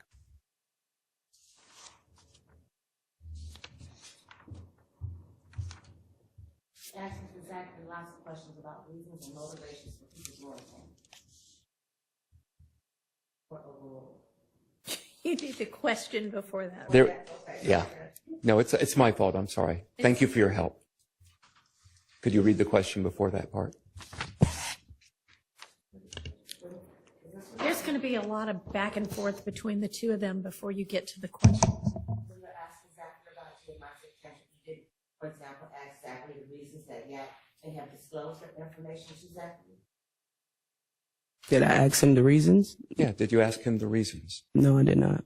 Okay. So really, you didn't ask Mr. Zachary a lot of questions about the specific information that he allegedly got from Diamante Kendrick. No, that's not on the video. Sorry? No, that's not. On the video, no, I didn't. I'm sorry? No, I did not. Okay. Let me ask you something else. There was a discussion on Direct about the shooting at Club Crucial on January 6th, I believe. Do you recall that? Yes, sir. And one of the things you testified to is that Diamante Kendrick, Yak, he'd gotten arrested up the street from Club Crucial. You remember that? I didn't say up the street from Club Crucial. She asked me if I knew that he was arrested that night of January 6th, and I stated after. Okay. I found out after. You found out after? Yes, sir. And you know that arrest had nothing to do with that shooting at Club Crucial? I don't know. I didn't charge him for that. He wasn't. I'm sorry. I didn't mean to cut you off. No, I didn't mean to cut you off. Your So Honor, I object to assuming facts not in evidence. Sustained. there's been. Could I just respond? We've had officers in here Your Honor, testify. Move on to the next question. Okay.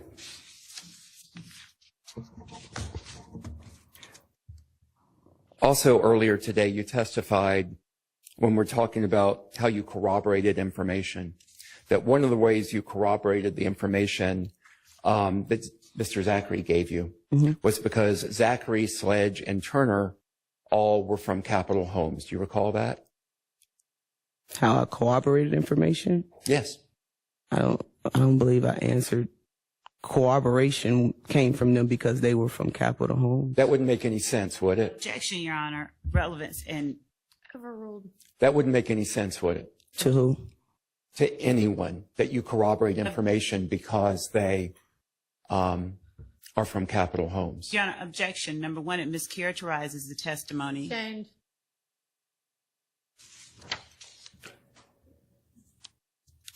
Would them coming from Capitol Homes, them being Zachary, Sledge, and Turner, corroborate anything? Objection, Your Honor.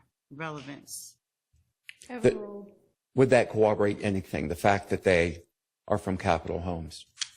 No, are we talking about something specific involving this case? This was your testimony. I'm sorry. This was your testimony from this morning. I'm just trying to ask you a question. Would Zachary, Sledge, and Turner coming from Capitol Homes corroborate anything? Objection. Mischaracterizes her testimony. Sustained. All right. I've got no further questions for you. Thank you. Thank you. Anybody else? Okay, come on up. This is giving me that cash is full thing.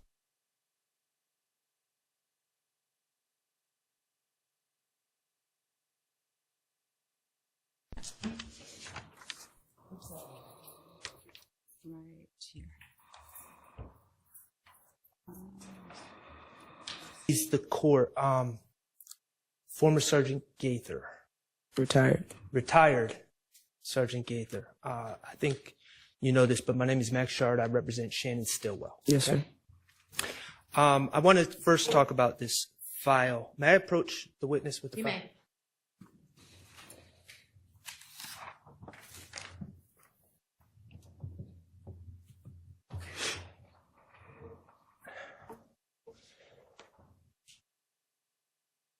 Can I just refer to you as Sergeant Gator? I know you're Sure. retired, but okay. Sure. All right. Thank you. Sergeant Gator, as I understand it, you were the lead investigator on the Dexter Montgomery shooting case, correct? Yes. Okay. Now The secondary investigator. I'm sorry. That shooting was from April 12th, 2015. The secondary investigator, yes. It was originally assigned to someone, and then my unit took over the case. You eventually took over? Yes, sir. Okay. And as part of your duties as the lead investigator, once you took over, you maintained a case file, correct? Yes. Okay. And that case file was an original file that would have the work you did, the police reports generated, and all the information regarding the work that you did on the case, correct? Your Honor, these questions were asked and answered several months ago, the first They were. time that Sergeant Gator was on. And now They were. Let's not go over it again. we now have the case, copy of the case Well, file. no, we don't. Okay, we have the copy. So, Your Honor, I object to the testimony. The jury has heard what the witnesses said, and I object to Mr. Schardt attempting to put information before the jury that she's not said. And Okay, just ask her a question about So, it then. But as don't recover stuff that's already been established. as I understand, that original case file was left in a cabinet in the in Objection. APD. That was asked and answered months He's ago. overruled. He's just recalling her to whatever it was she said before. But move on and get I to will. whatever you want to ask now. As I recall, you've testified that original case file was left in the cabinet of APD when you left. Yes. Okay. And you have now identified that file that's next to you that Ms. Love brought to court today as a copy of that file, correct? I don't think those were my exact words. What are your exact words? I stated there are portions of this file that are copies of my original file. Okay. So let me break that down. Yes, It's sir. a copy of your original file, but then there's also additional materials that someone else added. Objection, Your Honor, mischaracterizes what the witness said. She can correct me if I'm wrong.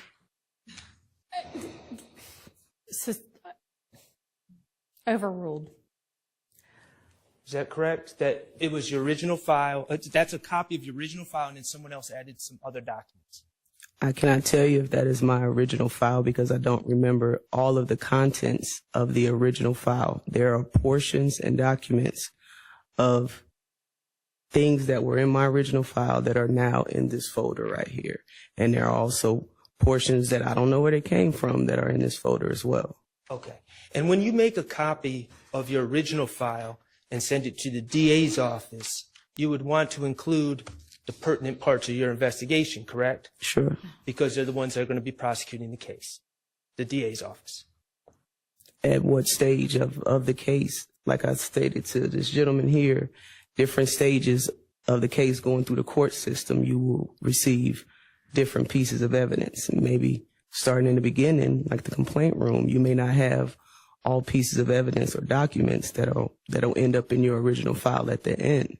So therefore, different stages that the case goes to the DA's office, you may not have all of the information.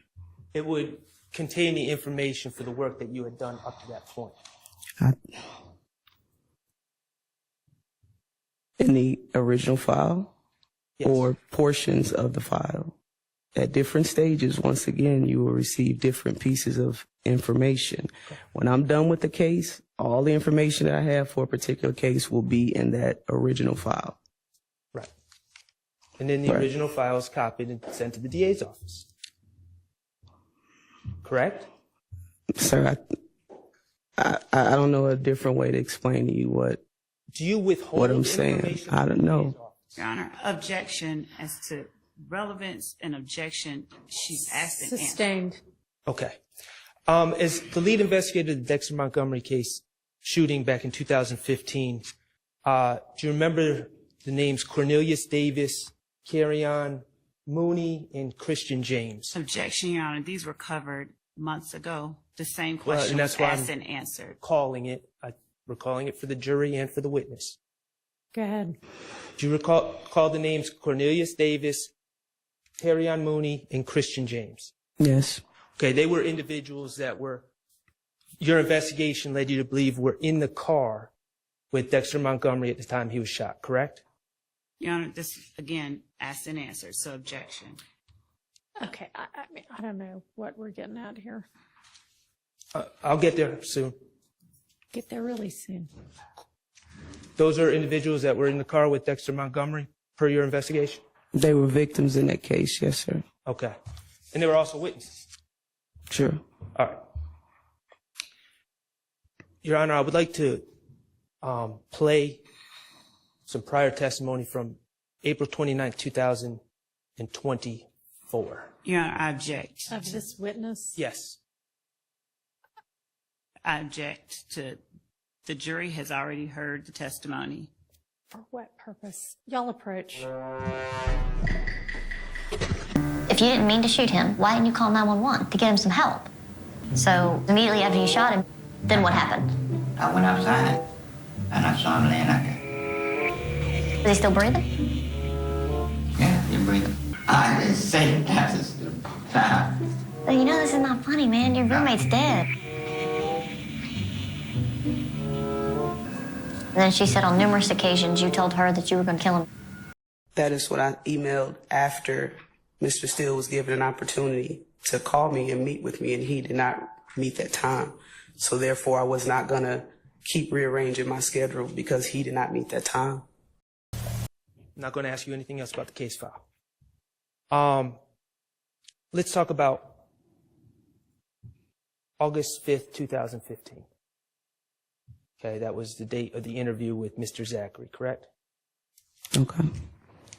Could you speak up a little bit? Okay. Okay. So, Mr. Zachary was in jail, correct? Yes, he was in custody. All right, and he was in custody for a series of shooting residences from April 28, 2015. Yes. Oh, and you were the lead investigator in that case? Later on, yes. Okay. You were the one that took out the warrants for Mr. Zachary? Yes, sir. All right. And he was arrested on that case on July 28th of 2015, correct?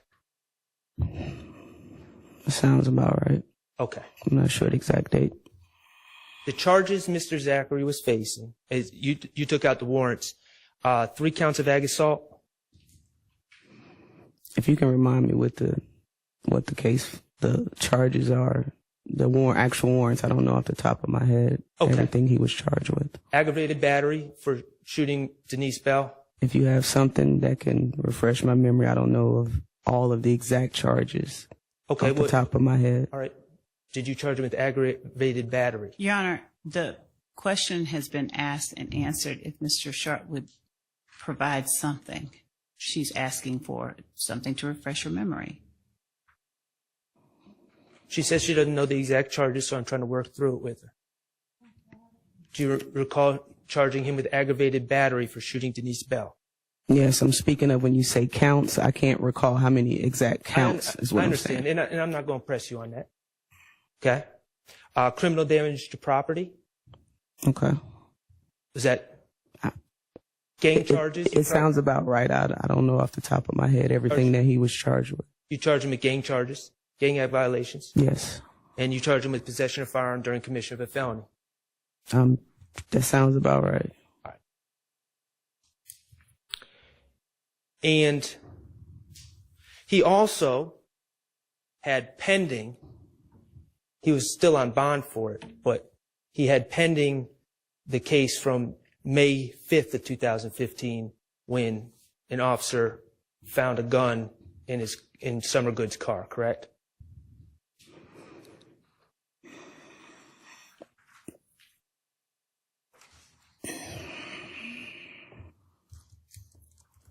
Okay. You discussed that in an interview about his bond conditions and all the rest. I'm trying to remember. Okay. It was before, so I'm sure the case wasn't dissolved by the time I talked to him in August. So. Okay, so he has this case of shooting the houses, and then he has a separate case. The gun possession, yes. Gun possession, right. And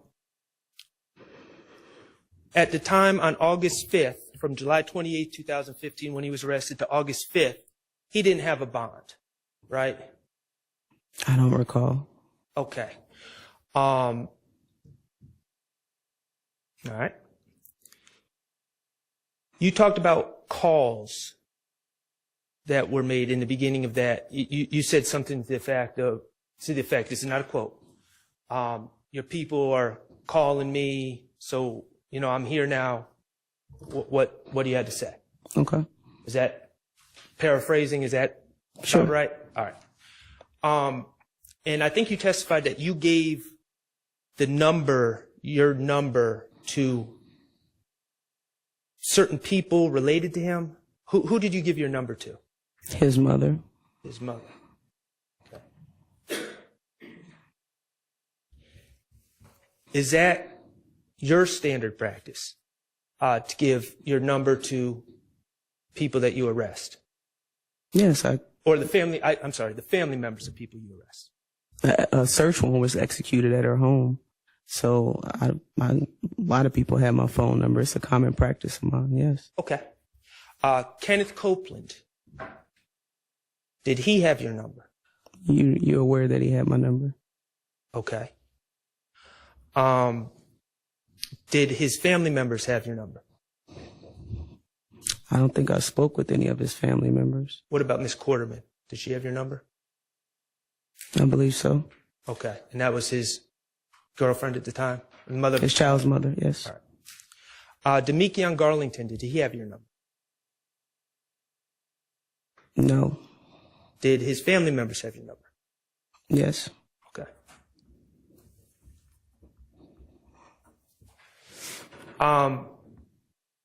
Going back to, and I'm specifically talking about Mr. Zachary now.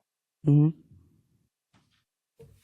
When you made reference to people calling on his behalf or to get you to go out and talk to him, who specifically was it that was calling?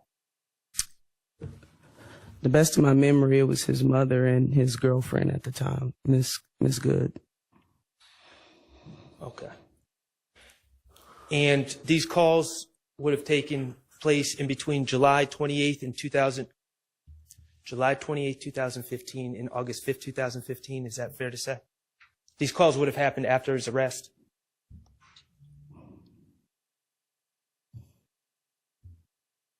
I would assume. I'm not 100% certain. But it was definitely after the search warrant was executed at his home. Do you know what date the search warrant was? I don't, not off the top of my head.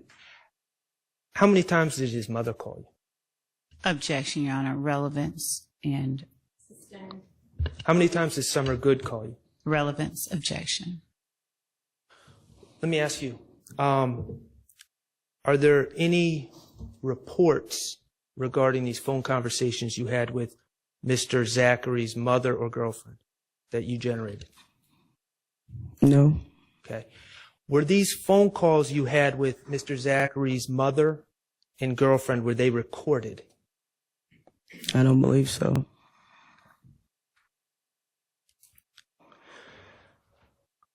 All right.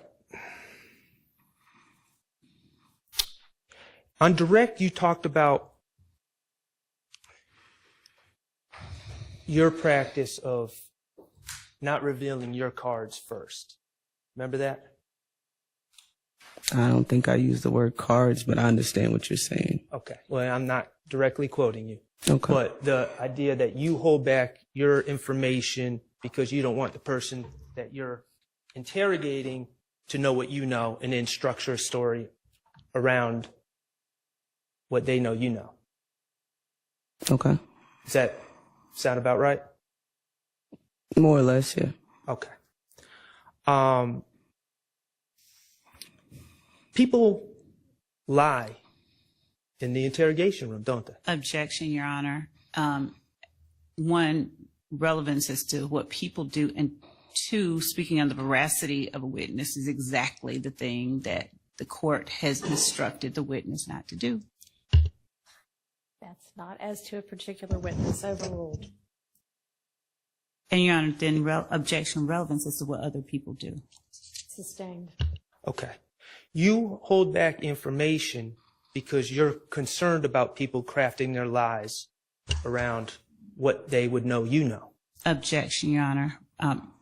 Rephrase. Why do you hold back information from people in the interrogation room? An objection that was asked and answered. Sustained. Your Honor, it wasn't asked and answered by me, and I'm trying to lay the foundation to go somewhere with this.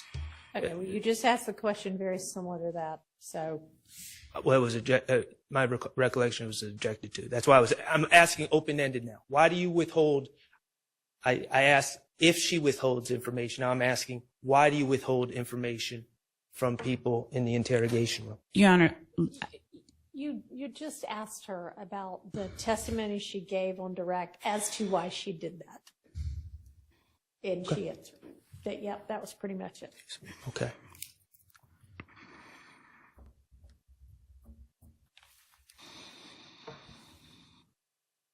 In your experience, do people in the interrogation room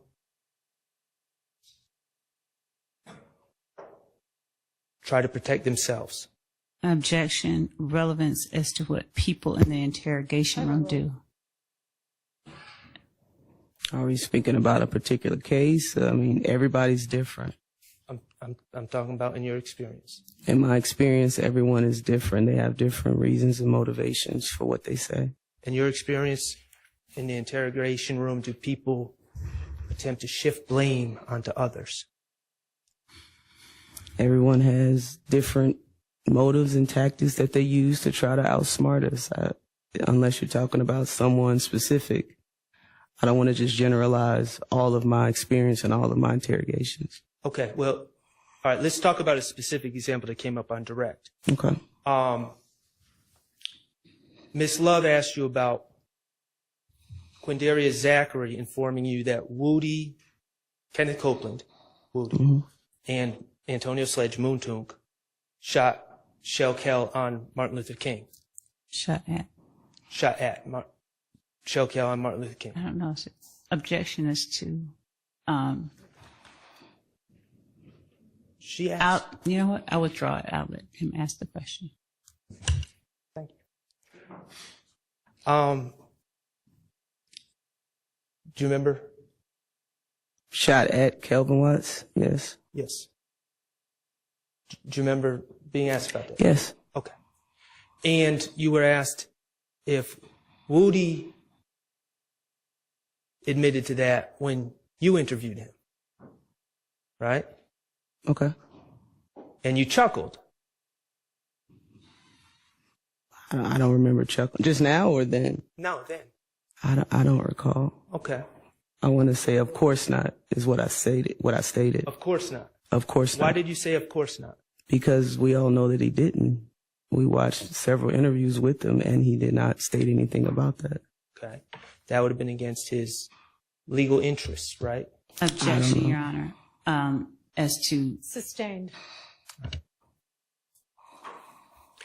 fact, Mr. Copeland said he denied doing anything out on the streets. He said that people were always throwing his name into Objection, things Your that Honor. other people did, correct? relevance and the best evidence was what they've already seen. Okay. Let me ask you this.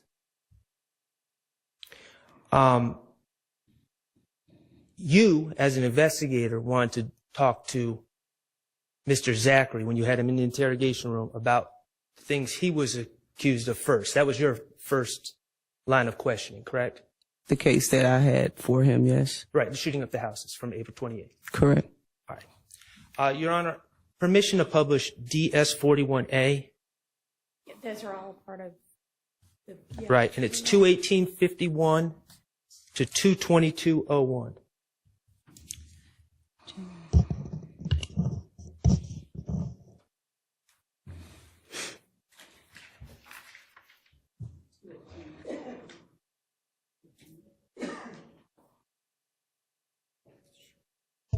Your Honor, with respect to 01. Yes, sir. Your Honor. Yes. Okay, so I would object under 403 since the jury just heard this entire interview and ask that if there's a question, that the question be posed. But this portion of the entire interview has been played for the jury. That's true. It was very recently played. Why don't you ask questions, and then if she needs her recollection refreshed about anything, you can do that. Okay. You focused Quindarius Zachary on the April 28, 2015 incident, right? In the beginning of the interview, yes. Okay. And his first thing he said to you was, I wasn't there, correct? Yes. Okay. And he claimed to have information about the shooting, though, correct? Your Honor, this has been asked, answered, and shown. Jane. Your Honor, I have not asked this It witness. doesn't matter whether you particularly have asked. It's already been asked. By the state. I'm not trying to argue with the court, but I mean, I've been up here If for we 5 already minutes. have the answer, just move on to something that we don't have the answer to yet. Okay. Mr. Zachary told you that Demekion told him all about what happened, correct? Demekion Garlington. About what, sir? Which The April portion? 28th, 2015 shooting, Sergeant Gator. I don't believe that was exactly what he said. Your Honor, may I play the video? You may. Thank you. Can we publish 41A, Mr. Kokomo? And that is 21851 to 22201.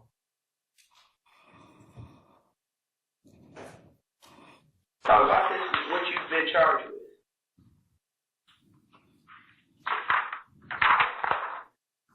What do you have to say about the case? The other night, you wasn't where? What did you hear about it? Well, some kind of dog waking me up to my DJ got jumped. Like so. And then, You was at the house on Cleveland? yeah. Apartment, address you said? 415 people. And then that when she told me that she had got shot at too. That same night? So she said that they had gotten a whole bunch of shooting, and then like Ill Gang had pulled up at my cousin's house. My cousin go with this boy named Tate. Y'all know. Yeah. Javante? Yeah. I don't know his name, but she was going in the house. She said they were started shooting at the house, like they were shooting from parking lot. She said, Where is this house located at? What you talking about? Landrum apartment. Landrum and Zone 4? On campus. Off campus? Yeah. So who stay over there again? My cousin Litz, Frank, and Tate. That's what Javante said? Yeah. She your blood cousin? Yeah. I mean, you know how people say. No, that's my real cousin. So this gang got to shoot at them at Landrum? Yeah. Is this before or after D got shot at? I mean, got jumped on? She say it did happen last year after all the shooting. So first D get jumped on, then the shootings happen. I'm telling you like from how I heard, like what I heard first. Okay. I like should most of them call me or something in the morning, let me know that. But she like, most of them cussing D out because D telling them that he shooting him, they had shoot him in the face and something. Most of them told D that he had to find around home. And then that was she like, then that was D told, I would sleep, D told me that morning like, they had shot up the house. D told you that, say that you kind of skimmed over that part. When you say D, you talking about Demekion, right? They real name. You talking about Lil D from 30D, Yeah. like Mechanicsville? Demekion. Demekion told me that they had shot at the houses.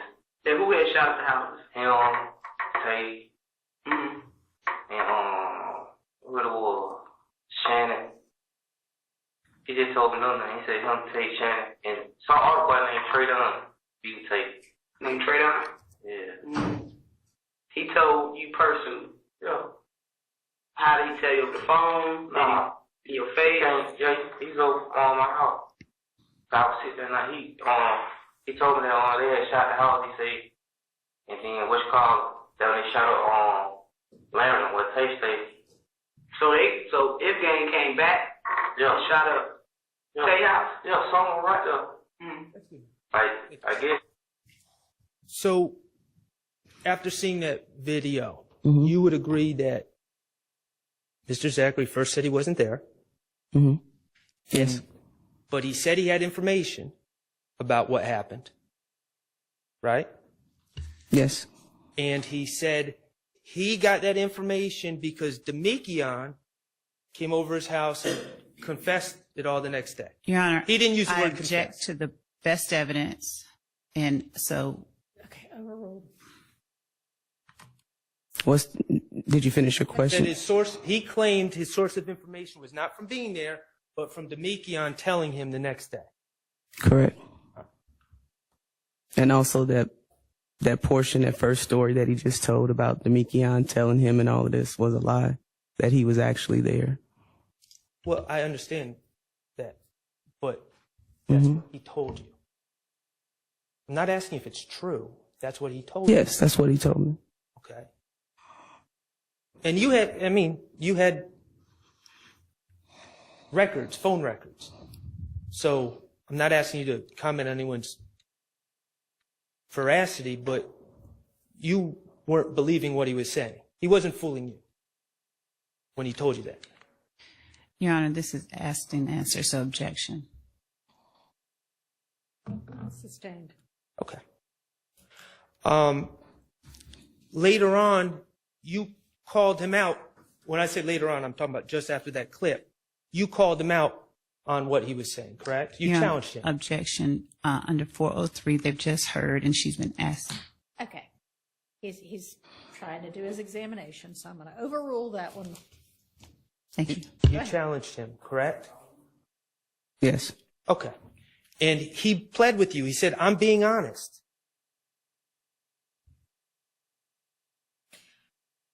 Is that a question? Let's hear it. Well, that wasn't on that clip.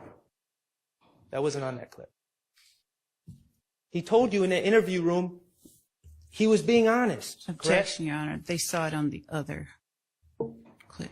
So best evidence. Sustained. Okay. He promised you he wasn't there, correct? Your Honor, Mm-hmm. I object. Best evidence. The jury has seen it. They keep asked and answered. If it's best evidence, I will gladly play the clip. Is that? Your Honor, they've already seen it. This has been asked and answered. Sustained. All right. Okay.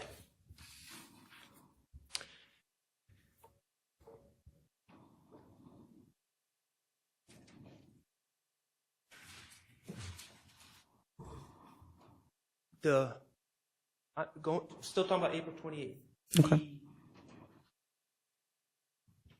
April 28th, through your investigation, you came to realize that there was a shooting at Landrum, correct? No. Oh, I'm sorry. Yes.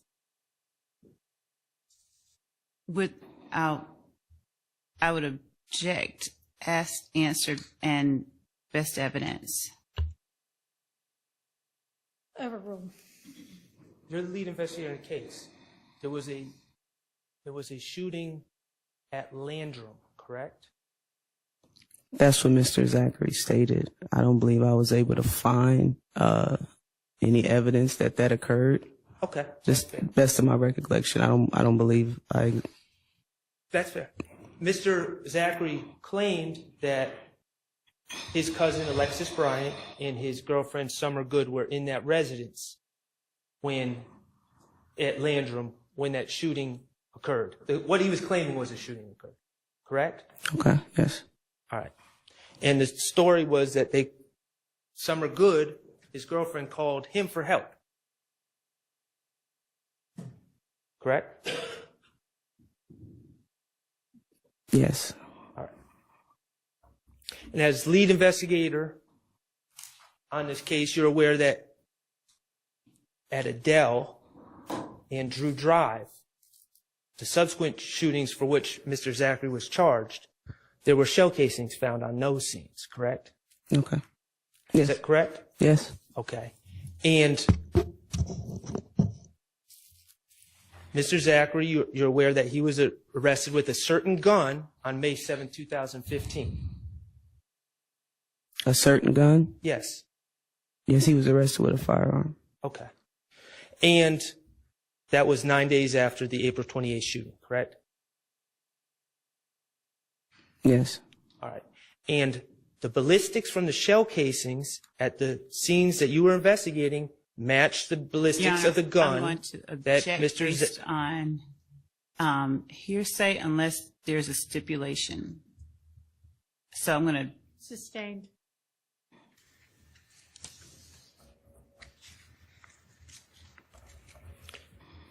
Okay. I will move on.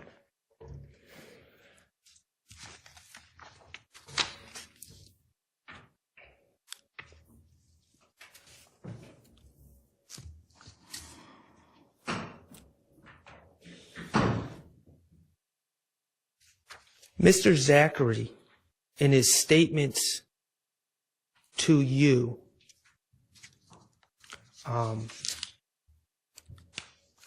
stated that he didn't shoot right? Once he admitted he was there, he claimed he didn't shoot at anyone or any houses. Correct. He stated that Mr. Sledge never shot. That's what he stated, yes. Okay. And he named 3 shooters as my client, Shannon Stillwell, Shannon Jackson, Trevante Turner, and Ali Lee Caldwell. Or he said Lee. Right. Okay.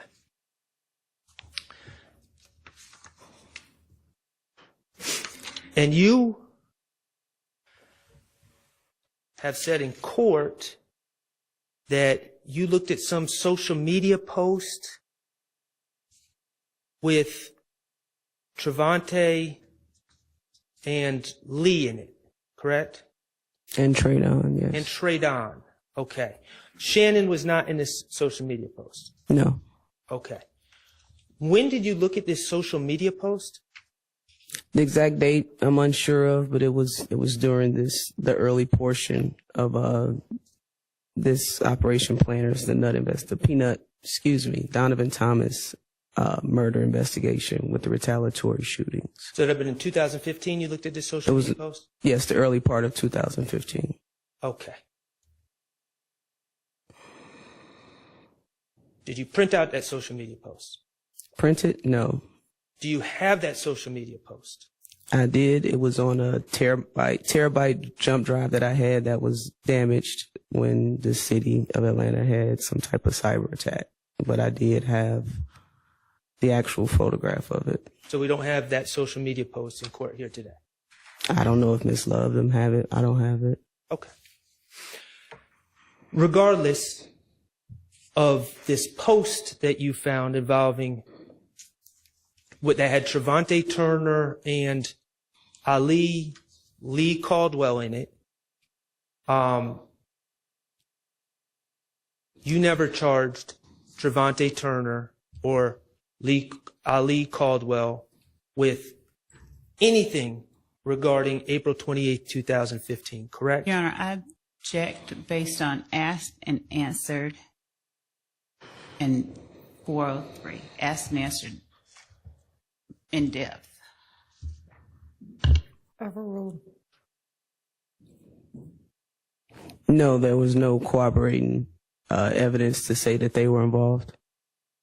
Okay. Outside of what Mr. Zachary stated. And in the 9.5 years that have passed since April 28, 2015, you never charged Shannon Stillwell with any of these incidents from April 28, 2015, did you? I've been retired since 2020. Okay. So from April 28, 2015 to your retirement date in 2020, you never charged Shannon Stillwell with any of the events from April 28, 2015? I have not. Okay.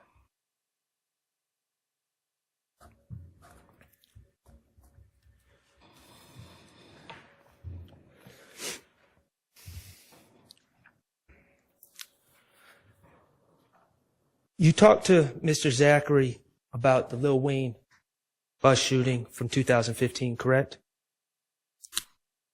Briefly. Okay, briefly.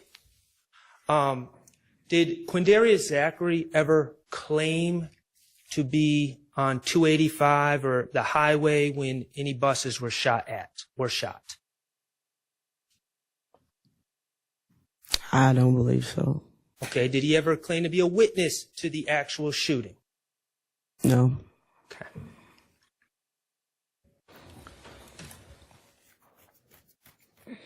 He did tell you that someone was in a Camaro with Jimmy Winfrey, but he could not identify that person, correct? Objection, Your Honor. Best evidence. I mean, they can't have it both ways, Judge. They can't stop me from playing the video and then complain when I don't play the video. Your Honor, they just saw the video, so objection is to a waste. If we want to continue and expedite. If she can answer the question. What's the question again? I'm sorry. He claimed that someone was in a Camaro the white Camaro with Jimmy Winfrey, correct? Okay, yes. But he couldn't identify that person. I don't believe he stated a name. Okay.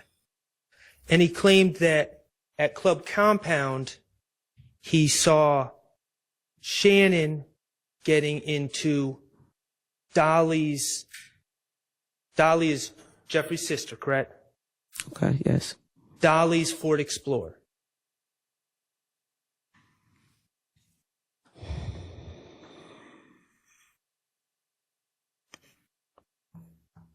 Yeah, I don't recall. You know Dolly's Ford Explorer to be bluish green, correct?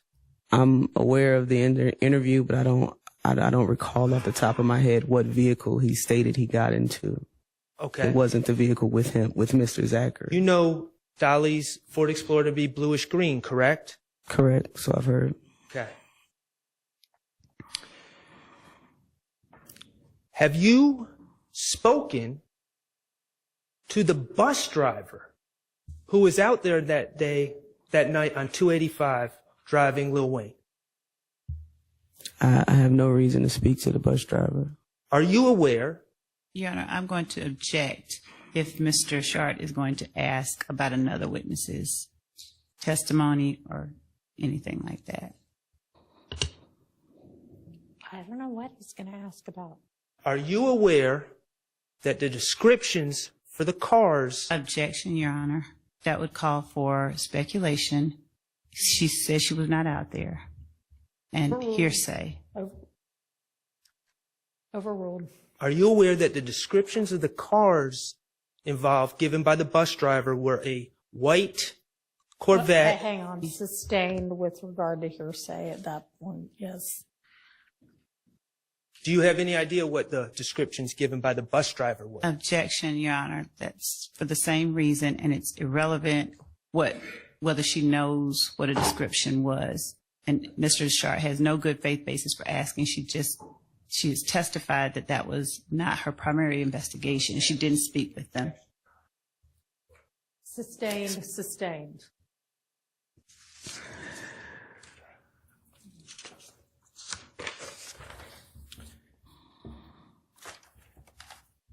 Did Quindarius Zachary ever put Shannon in a white truck the night of the Lil Wayne shooting? When I interviewed him, no. No? Okay.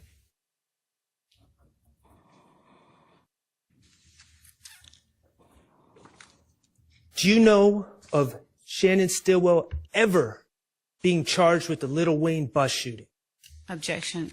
Relevance and hearsay and relevance. Sustained as to relevance. Okay.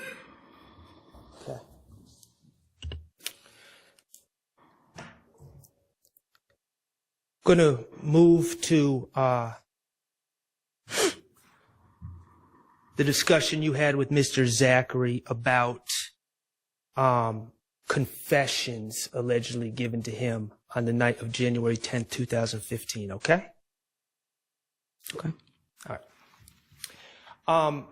When you're investigating a crime or talking to a witness, you would agree that it's important to nail down details, correct? Okay.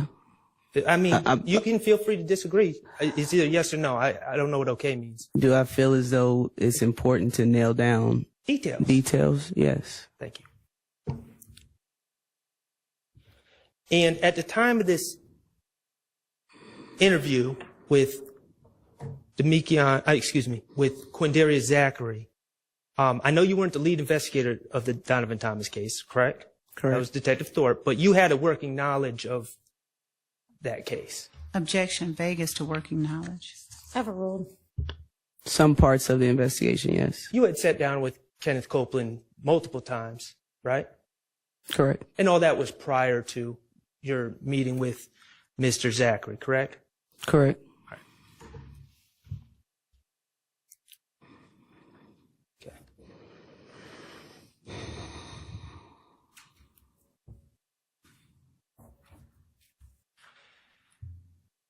And regarding these alleged confessions, you would certainly want to obtain the contextual details surrounding the confessions, correct? Objection vague.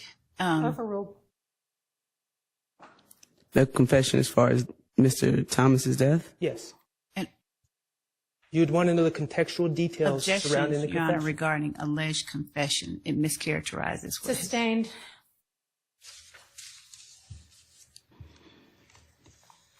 As an investigator, you would want to nail down the contextual details. Objection, contextual details as to what? Vague. Overruled. If she doesn't understand, she can express that. I don't understand. You would want to know who supposedly confessed. Objection, Your Honor. There's, again, the court sustained the objection as to alleged confessions. So continuing on that. Sustained. Your Honor, my client's presumed innocent. Understood. And Your Honor. And I'm not accepting that there was any confession. So I'm going to say presumed. I'm going to say alleged All right, confession. Stop.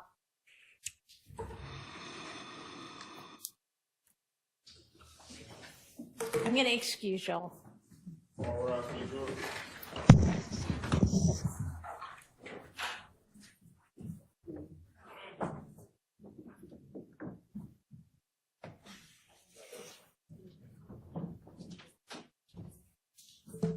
Thanks. Yeah. I don't think the problem is with the word alleged. I think it's with confession. Yes. Okay. Well, I don't know what else to call what we're.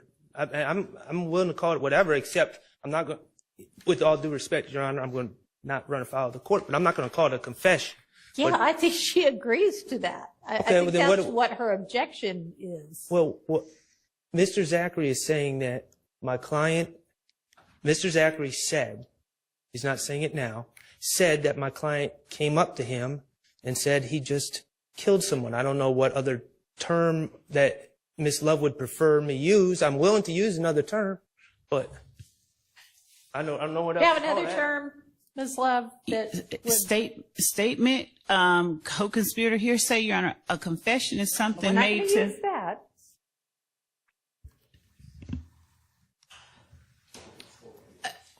He's not alleging to have said anything, to law enforcement. I've sustained as to the word confession. Can you use the word statement? I'm willing to do whatever Your Honor asked me to do, as long as I can say alleged. You can, well, sure, you can say that too. Okay. Let's everybody take a break. And let's hope that at some point this afternoon we get through this examination.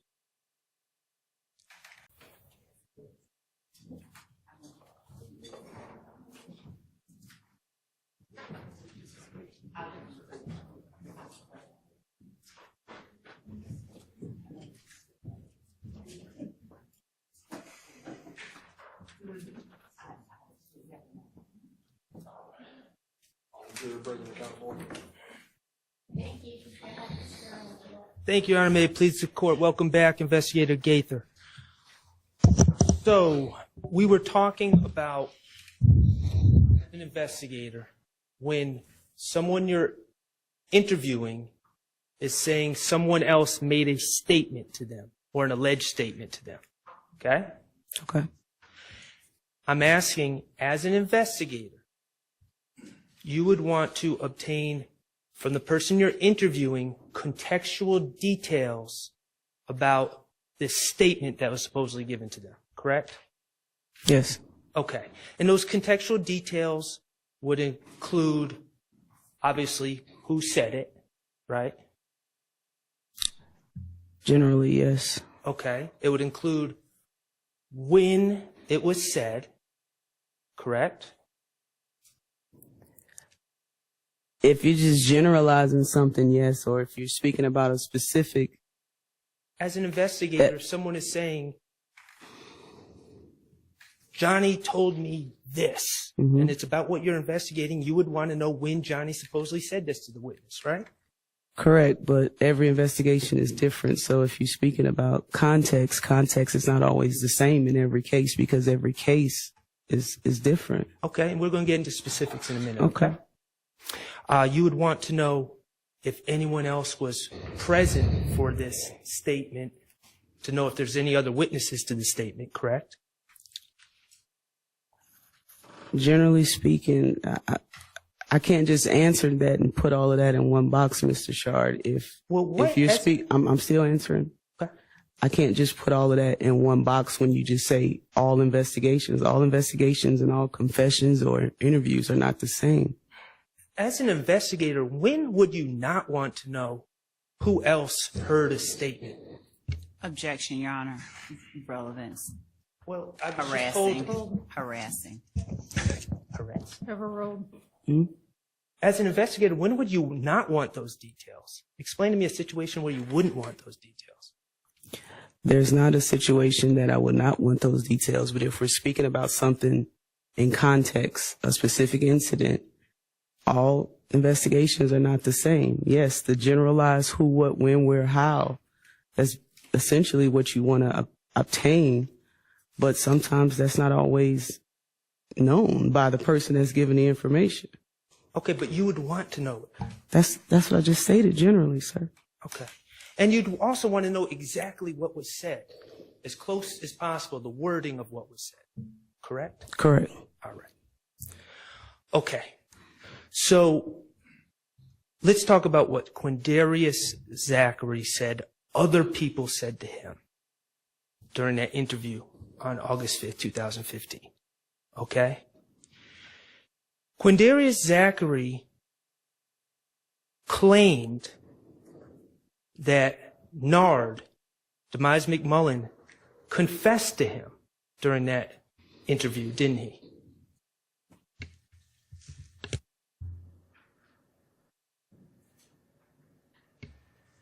I don't. Yes.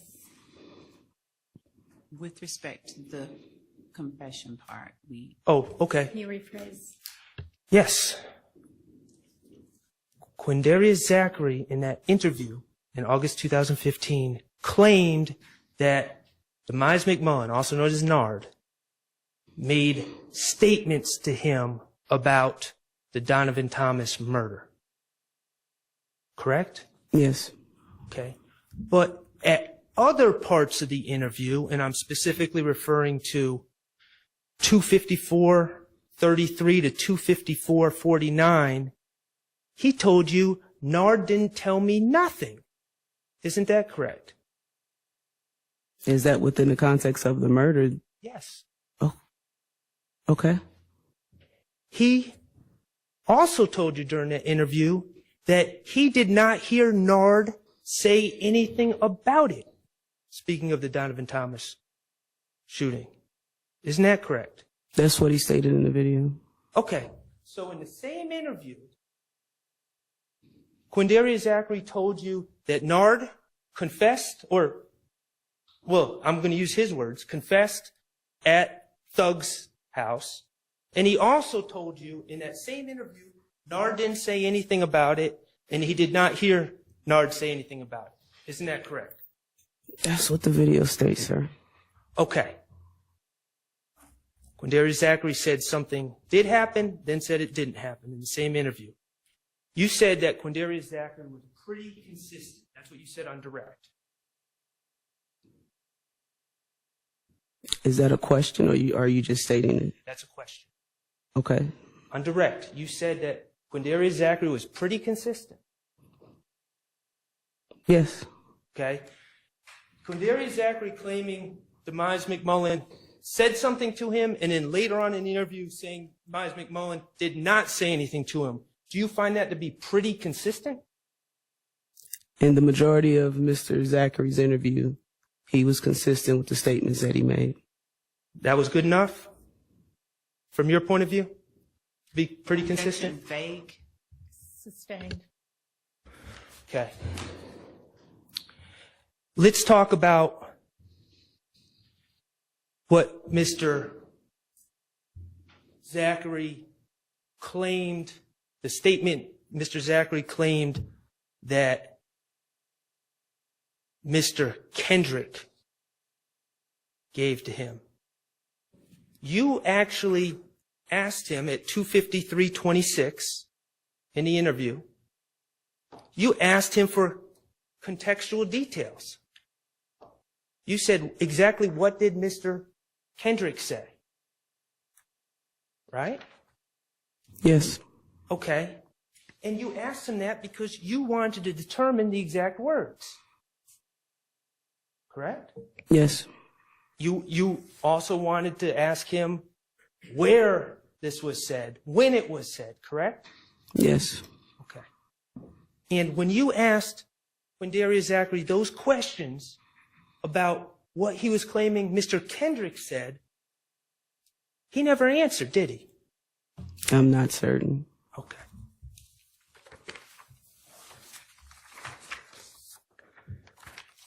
Now let's talk about what Quindarius Zachary claimed my client, Mr. Stillwell, said.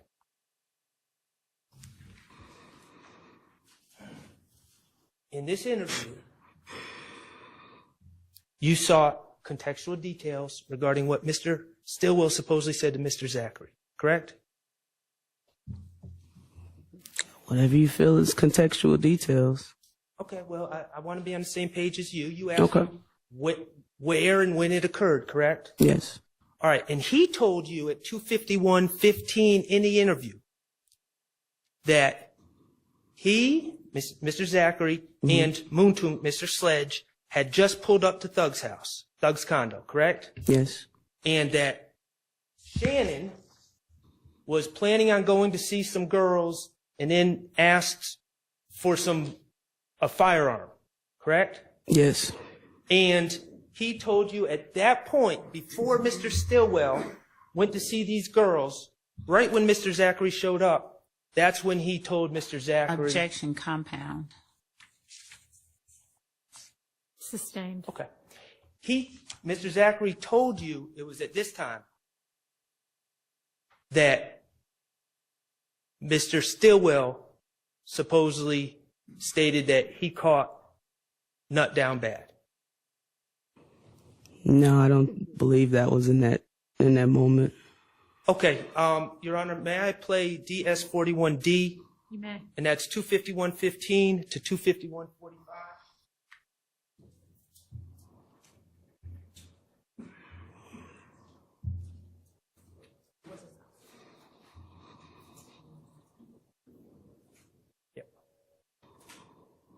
Where were you guys when Shannon was telling you this, and what day was it? Same day or day after? Same night. Shannon, I walking through. I had just walked me and Mooks when I just pulled up at Thug house. And Shannon finna go to a girl house. And all the bullets were going out the gun. Like, we ain't got no guns. They see Mooks on gun. Right. Mooks had a little handgun. They see Mooks on gun and go to the store. Mooks say, wait, I ain't got no bullet. And that when Shannon started talking. After viewing that video, would you agree that Mr. Zachary's story to you was that, and Mr. Zachary also told you that he showed up at the condo around 9 p.m., correct? Which part do you want me to answer first? 9 p.m. Is that what he said? I don't recall him saying 9 p.m. Okay. In that video, Mr. Zachary is telling you, after you sought contextual details, that Shannon made these statements to him when he and Moontoon pulled up to Jeffrey's condo.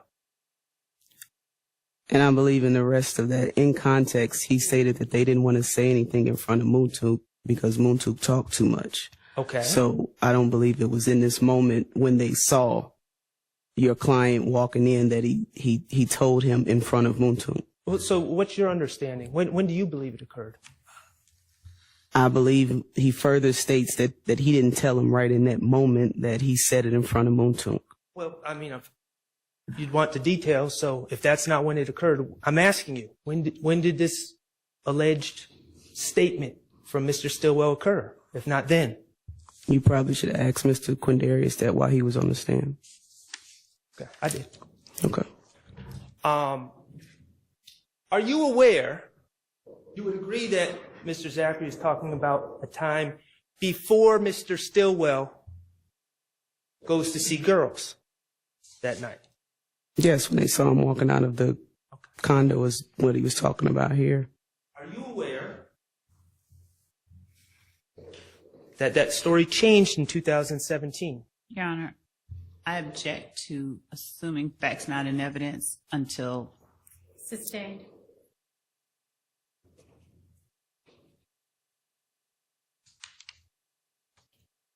We have played that clip, and that's in evidence with Mr. Zachary. We played the clip from 2017. 2017? Yes. Okay, then overruled. Are you aware that his story about when it occurred changed when he spoke to law enforcement and district attorneys in 2017? I was not in the gang unit in 2017. I was not in the gang unit in 2017. Let's talk about what Quindarius Zachary claimed Mr. Stillwell said. Mm-hmm. In the 2015 interview with you, you would agree that he said Shannon told him caught nut down bad.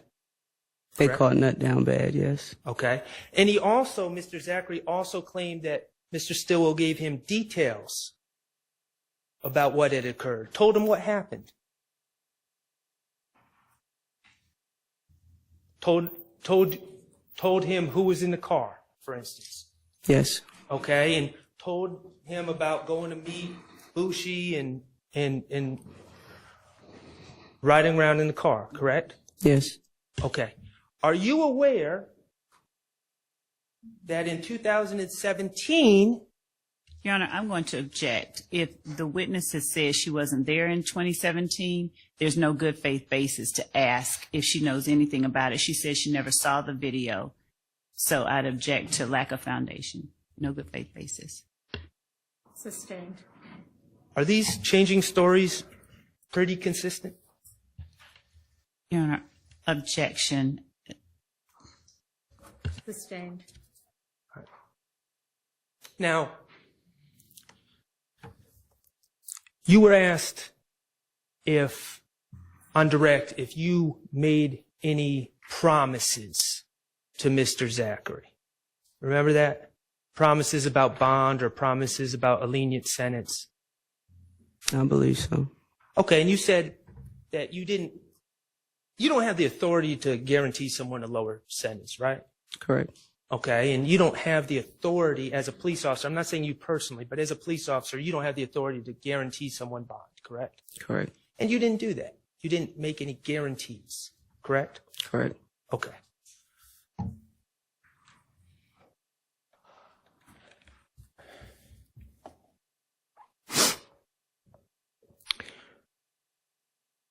Do you recall Mr. Zachary when he came to talk to you? Well, let me ask you this. In the calls, did you have any calls with Mr. Zachary before August 5th, 2015? Before? Yes. Like you No. said his family was calling. Did Mr. Zachary ever call you? No, I don't believe so. Okay. You say you don't believe so. No. Okay. These family members certainly expressed to you a desire for Mr. Zachary to be released, correct? To be released or for me to come talk to him, pick him up to talk to him? Both. I don't recall about a release. His family was calling, asking could I go pick him up because he wanted to speak to me. Okay. When you got into the interview room with him, he repeatedly stated that his desire was to be released on bond, correct? Correct. He stated he'd wear an ankle monitor, but he just needed to get out of jail. Your Honor, Correct? I object. They've heard the interview. I'm sorry, you've what? I object. Best evidence. There, Mr. Schardt is asking what he repeatedly stated. So they've heard the interview. I'm not sure I understand Best that objection. evidence. Can you repeat your question? Mr. Zachary, during the interview, repeatedly stated his desire to be released on bond. And your objection is best evidence? Yes. Sustained. Your Honor, Yes. as an advocate, I'd like to be able to ask questions about the video that was just played. I think we're to highlight certain aspects. So I've sustained the objection. You may ask a different question. Okay. Mr. Zachary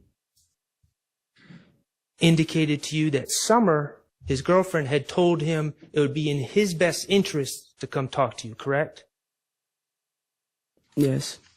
And you agreed with him. You said absolutely. Correct? Okay.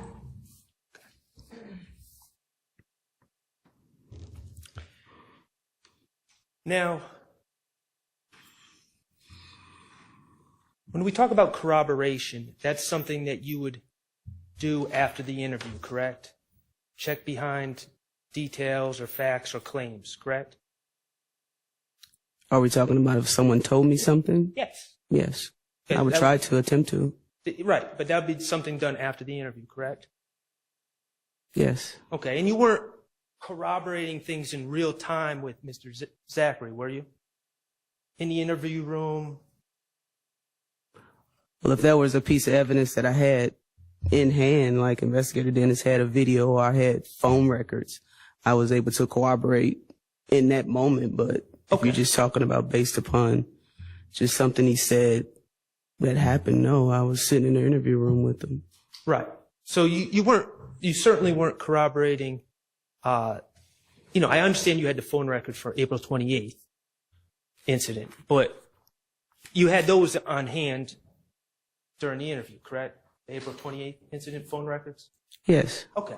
But regarding the Donovan Thomas case where you weren't the lead investigator, you didn't have materials to corroborate in real time his claims about that, did you?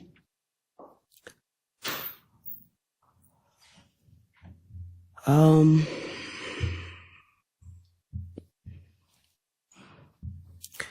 trying to remember. There were some persons that we had cell phone records of that we knew were involved in retaliatory shootings. So if we would, again, obtain probable cause or a search warrant for the cell phone records, some of the persons involved, we would go back to January to see if they were involved in any of the incidents that we could corroborate. So that involved. I'm sorry. Go ahead. I'm sorry. So again, if it was a person that we had, some of those persons, we would go back to January to try to get some corroborating evidence. But those materials were in relation to retaliatory shootings, as you're deeming them retaliatory shootings, not the January 10th, 2015 incident. January 15th? No. You had materials, you're talking about materials you had regarding, and these are your words, retaliatory shootings. Though you didn't have documents, or what you're talking about did not involve the actual January 10th, 2015 incident. It involved things that happened afterwards, correct? I cannot say for certain that the three persons, I can't say yes or no, out of the persons that we had, that we didn't go back to January the 10th of the Donovan Thomas murder. You say retaliatory shootings, which were in effect because of the murder. So of course we would go to January the 10th and not just the first date that we've known about the shooting, the retaliatory shootings. Let me ask you this when we're talking about corroboration. Yes, sir.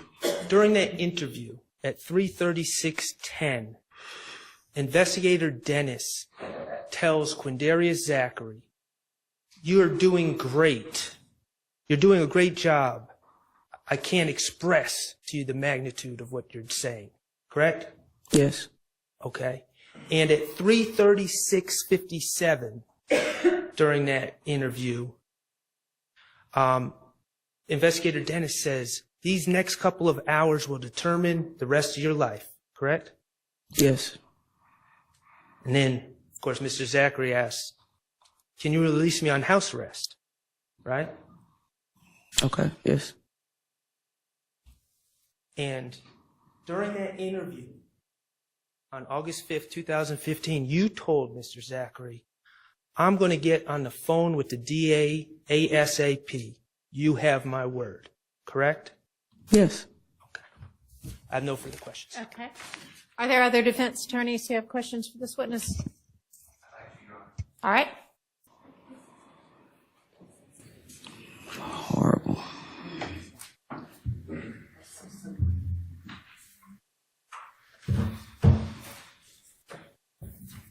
Can you give us just a second portion? Horrible.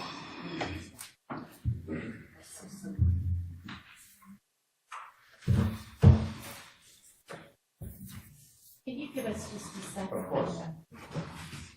I don't remember what I said, but I was high every day for a whole year, and I was saying anything. I was saying done anything to get out of here. I was saying done anything. You know, you guys did that to them. I'm gonna let you know, at some point you're gonna have to pay the piper. If I get control of this pipeline, I run the city. I'm so high right now, y'all. I'm about to go to sleep on y'all now. Ford Explorer SUV owned by Dolly. I may have heard that. I mean, I haven't seen it personally. I don't think I've asked anything about it that I can recall. So Do you know what color that SUV is? I don't recall at this time. All right. Okay. I'm going to move on from the April 26, 2015 incident. April 26, 2015. That's the compound. I said I'm going to move on. Okay. I didn't know which incident. Sounds like you. I didn't know which incident Respectfully, it was. it sounds like that really wasn't your focus. Correct. I didn't know which incident between April 26th. Are these questions that Investigator Dennis should be asked? Yeah, objection as to that, speculation is. I sustain the objection. And I'd ask that the lawyer allow the witness to answer. That I can recall. So Do you know what color that SUV is? I don't recall at this time. All right. Okay. I'm going to move on from the April 26, 2015 incident. April 26, 2015. That's the compound. I said I'm going to move on. Okay. I didn't know which incident. Sounds like you. I didn't know which incident Respectfully, it it was. sounds like that really wasn't your focus. Correct. I didn't know which incident between April 26th. Are these questions that Investigator Dennis should be asked? Yeah, objection as to that, speculation is. I sustain the objection. And I'd ask that the lawyer allow the witness to answer.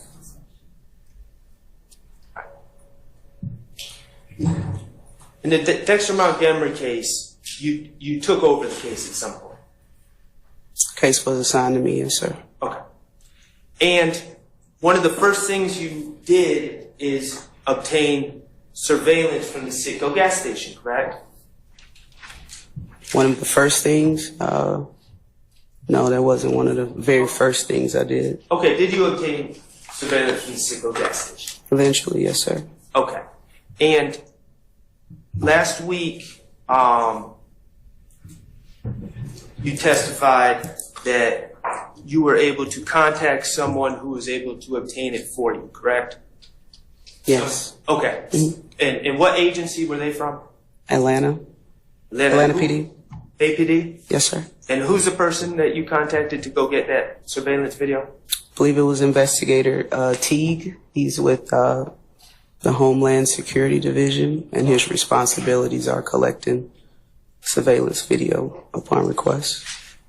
All right. And that's what threw me off. He's Homeland Security, but part of APD. Yes, it's a division within APD. And Investigator Teague, the Homeland Security, one of their functions is those are the people you call when you need surveillance, to find surveillance video in an investigation at your work.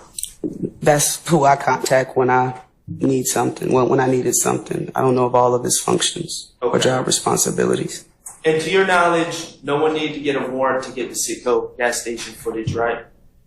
Not that I'm aware of. Okay. You just asked Teague to get it, and he was able to get it. I believe he had already had it. Okay. And you would agree that the video footage was a big part of your investigation, it was an important part of your investigation, correct? Yes, it was. It shows exactly the movements of people in the Citgo gas station that day, that night. That's your question? Yes.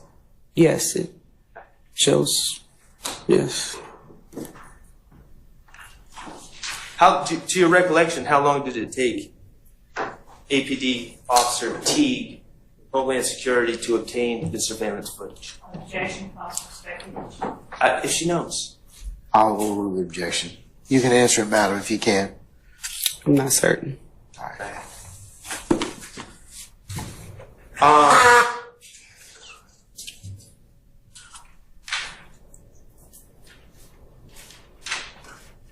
Regarding the April 26, 2015 compound, incident to compound and Blue Ivory, I know that you said this wasn't your focus, but I'm going to ask you, did you ever call Investigator Teague or anyone from Homeland Security to obtain video footage from Blue Ivory on April 26, 2015? No, I did not. Okay. All right. Do you know of any other officers that attempted to obtain video footage from Blue Ivory on April 26, 2015? I don't know. In regards to the Lil Wayne bus shooting incident. That was actually a Cobb County case. And I'm asking, do you know of anyone that attempted to obtain surveillance video? I'm not certain, sir. All right. Now, you were involved in the investigation of the Donovan Thomas case, correct? The Donovan Thomas shooting? I was not the lead investigator on that case. I know you weren't the lead investigator, but you were involved, correct? Involved in which portion of the investigation? Did you do work as part of that investigation? Not necessarily, no. Okay. All right, so you did no work on Donovan Thomas. Commentary being made. I sustain the objection. All right. You were present, and I'm not going to ask you what anyone said, okay? Mm-hmm. But you were present when Kenneth Copeland arrived at APD headquarters on January 10, 2015, correct? To the best of my recollection. All right. And you were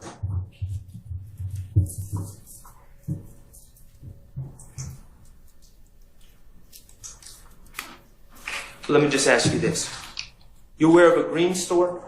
What's called the Green Store in Atlanta on 490 Glen Street? Yes. Okay. You're aware that the Green Store has a camera system? Objection, possible facts that are not in evidence. I sustain the objection. As an investigator for several years at the APD, you've worked cases at the Green Store, correct? No, I have not. Okay, and so you have no idea whether they have a surveillance system at the Green Store?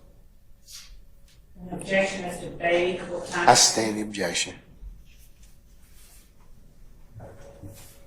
As part of your investigations into the Donovan Thomas case, did you make any efforts to obtain video from the Green Store at 490 Glen Street as part of that investigation? Sir, I just stated I was not the lead investigator on the Donovan Thomas homicide, nor have I worked any case at 490 Glen Street, the Green Store. Who was the lead investigator of the Donovan Thomas case? Investigator Thorpe. Are you aware of Investigator Thorpe making any attempts to get video surveillance from 490 Glen Street on January 10, 2015? Objection, foundation, basis, and speculation. I sustain the objection. I'm asking if she's aware. I sustain the objection. Okay. You're aware of a McDonald's on Cleveland Avenue back in 2015 at the corner of Cleveland Avenue and Old Hateville Road? Yes. Okay. Are you aware, did you or are you aware of Investigator Thorpe attempting to obtain surveillance video from the McDonald's restaurant at Cleveland Avenue and Old Hateville Road for January 10, 2015. Objection, compound. I stand objections to form. Are you aware of anyone attempting to obtain the surveillance from the McDonald's for January 10, 2015? An objection vague as to when they attempted. I stand objection. For January 10, 2015. That surveillance footage. That particular day, or the day that someone went to that? That particular? Yes. You attempted to obtain the footage? Myself and Investigator Dennis did go to the McDonald's. Yes, sir. To get the video footage from January 10, 2015? Yes, sir. Where's that footage? We did not get it. Do you have a police report indicating that you attempted to obtain that footage? The police report was not required. You didn't. You went and attempted to obtain video footage in regards to a homicide investigation, and you didn't write a police report about that? Your Honor, I'm going to object. Basis. Foundation, mischaracterization of testimony. She was not working with homicide. I stand the objection. Your Honor, how can they say... No, I'm not going to speak. I'm staying the objection.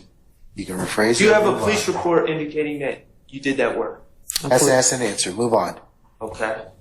Does Investigator Dennis to your knowledge, have a police report indicating you did that work? I stand the objection. Okay. McDonald's had security cameras, correct? I stand the objection.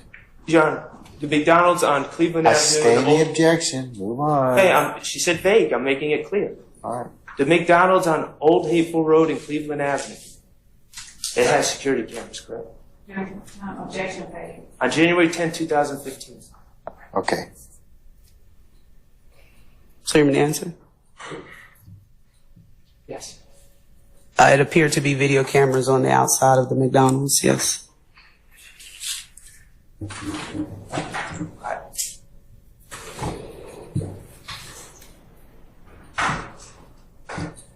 And to your knowledge, we don't have that video. Objection, Your Honor. That's not an evidence. To her knowledge. Ask and answer. I stand the objection. Nicholas Robinson is an individual that you interviewed or you took part in an interview of, correct? Nicholas Robinson? The person who claimed his name is Nicholas Robinson. I don't recall a Nicholas Robinson. All right. On October 19, 2015, you and Investigator Thorpe encountered a gentleman who claimed to be named Nicholas Robinson, who came into the Atlanta Police Headquarters, correct? Claimed to have knowledge of the Donovan Thomas. Are you talking about the young man? I believe his name was Spencer something. Are you talking about that incident? Yes. He didn't come just voluntarily walk into Atlanta Police Headquarters. So I believe your characterization of how it occurred is not correct. Okay. He was arrested for felony charges and then told the police he wanted to come talk to y'all. Now I'm going to object as to hearsay. This witness and what that person said. I stand the objection. After being arrested for felony charges, did someone come to the police department to talk to you and Investigator Thorpe? No, someone requested to speak with homicide in regards to the Donovan Thomas murder. I was not assigned to the homicide unit. So Investigator Thorpe spoke with him. Okay, and this person said his name was Nicholas Robinson, correct? Objection, hearsay. Why don't you rephrase the question, sir? Do you know who the witness was that came in? You asking me, sir? Yes. I believe his name was Spencer something. I'm not sure if it's... I want you to speculate, but do you know? I don't remember I don't remember the name that he initially gave. If you saying it's Nicholas Rob, I'm not going to refute that. I just don't remember that name. I remember Spencer, whatever. Spencer Wright, is that? I'm not sure of his last name. I remember his first name is Spencer. Okay, someone by the name of Spencer came in, but initially they gave a fake name, correct? I believe. Objection, Your Honor. Basis. Speculation. I'll sustain this to form. You can rephrase though. Did the person give a fake name? To the Zone 1 officers, yes, he did. Okay. And when he started speaking to... Okay.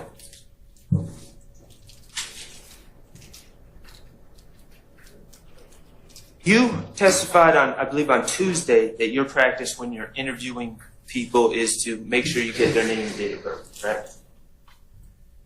Yes. Okay. And while this gentleman was speaking to Investigator Thorpe, you looked into the background of who this gentleman was, correct? Yes. Okay. And you discovered... I'm sorry. Oh, go ahead. It may have been after I spoke with him. I don't believe it was during the exact time as Thorpe was talking to him. I checked him out. I believe it was after I spoke with him. Okay. And all this happened on October 19th, 2015? That sounds about right. Okay. And in you doing your due diligence to check who this individual was, you realized that he had been lying about his name, correct? Yes. Okay. And you alerted Detective Thorpe that this guy was lying about his name, correct? Yes. And on October 19th, after you told Detective Thorpe about this man lying about his name, Detective Thorpe continued to speak to him, correct? Objection, Your Honor. One Basis. speculation as to what Detective Thorpe did. She was that there. relevance to foundation is I stand as to speculation. You can rephrase those. Were you in the building What building? where the interview was taking place? Yes. Were you aware that the interview was taking place? Not initially, but eventually, yes, Okay. sir. Well, I mean, you were aware because you were checking in the guy's background, right? After I spoke with him, yes, sir. Okay. That's what you're asking. And when you realized he was lying about his name, you told Detective Thorpe, as we discussed, and Detective Thorpe continued to interview him, correct? I can't tell you what Detective Thorpe did as far as his investigation. Okay. The next day, after speaking to Spencer Wright, who gave the name Nicholas Robinson, Detective Thorpe took out 4 warrants for the murder of Donovan Thomas, correct? Yeah, I'm going to object. Basis. Foundation, basis, speculation, this witness, this prior testimony. I stay the objection. Okay. You aware that Detective Thorpe took out warrants the next day? Objection, same. I stay the objection. Detective Thorpe, when he, on October 20th, 2015, took out warrants for Shannon Stillwell. Objection, Your Honor, for the same reason. I stay the objection. You've seen the surveillance of the Donovan Thomas shooting?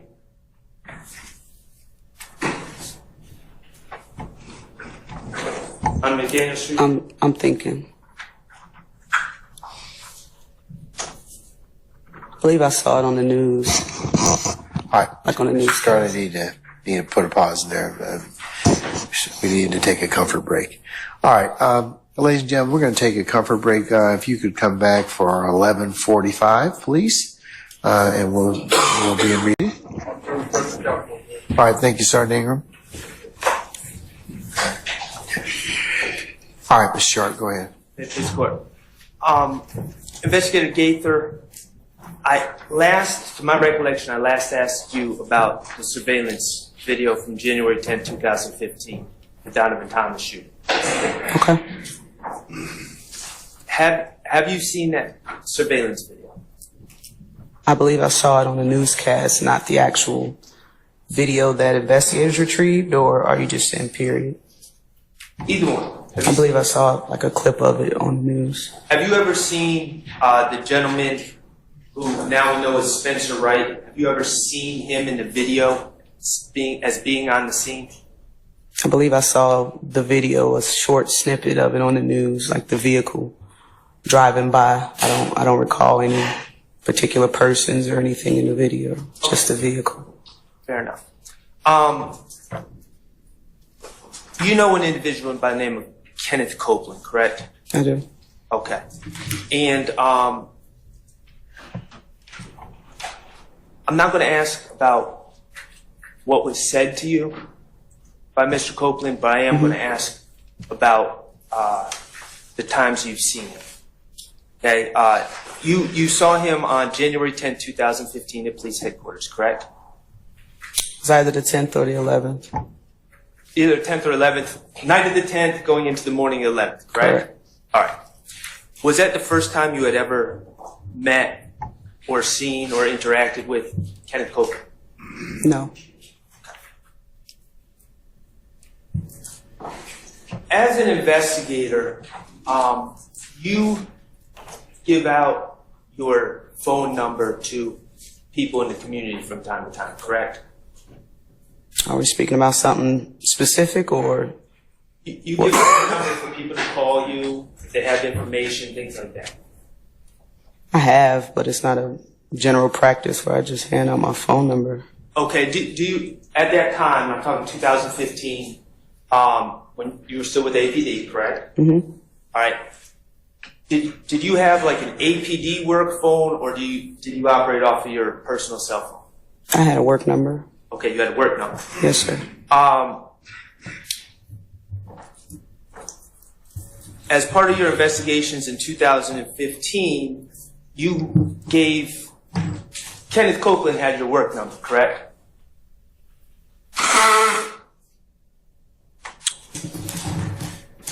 After, I want to believe it was the second interview. If you're speaking around the time of the homicide, that January time, no. Okay. Now, he was arrested in June of 2015, correct? I believe On so. federal charges. I believe so. Okay. Sometime between January and June of 2015, you gave him your number, correct? Your work number. It was definitely after January. Okay. I believe it was after January.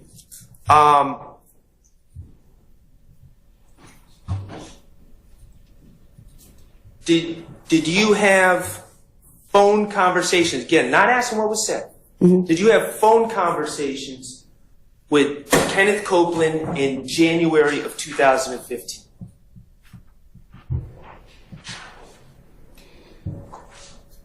I don't recall. I'm not saying it didn't happen. I can't recall at this time. Do you have any reports documenting these phone conversations with Kenneth Copeland? In my possession today? Yes. No, sir. Do you have any recordings of your phone conversations with Kenneth Copeland? In my possession today? Yes. I don't have any information as far as reports, recordings, police reports regarding information that Kenneth Copeland gave. How about February of 2015? Do you know how many phone conversations you had with Kenneth Copeland on your work cell phone in February 2015? I don't. Do you have any recordings of these conversations? I'm not sure. Do you have any police reports regarding these conversations? I'm not sure. Okay. March 2015, same questions. Do you have any documentation of the phone conversations you had with Kenneth Copeland? Yeah, same answers. Okay. What about April 2015? Do you have any police reports or recordings of the phone conversations with Kenneth Copeland? Same answer. Do you know how many phone conversations you had with Kenneth Copeland in April 2015? I don't.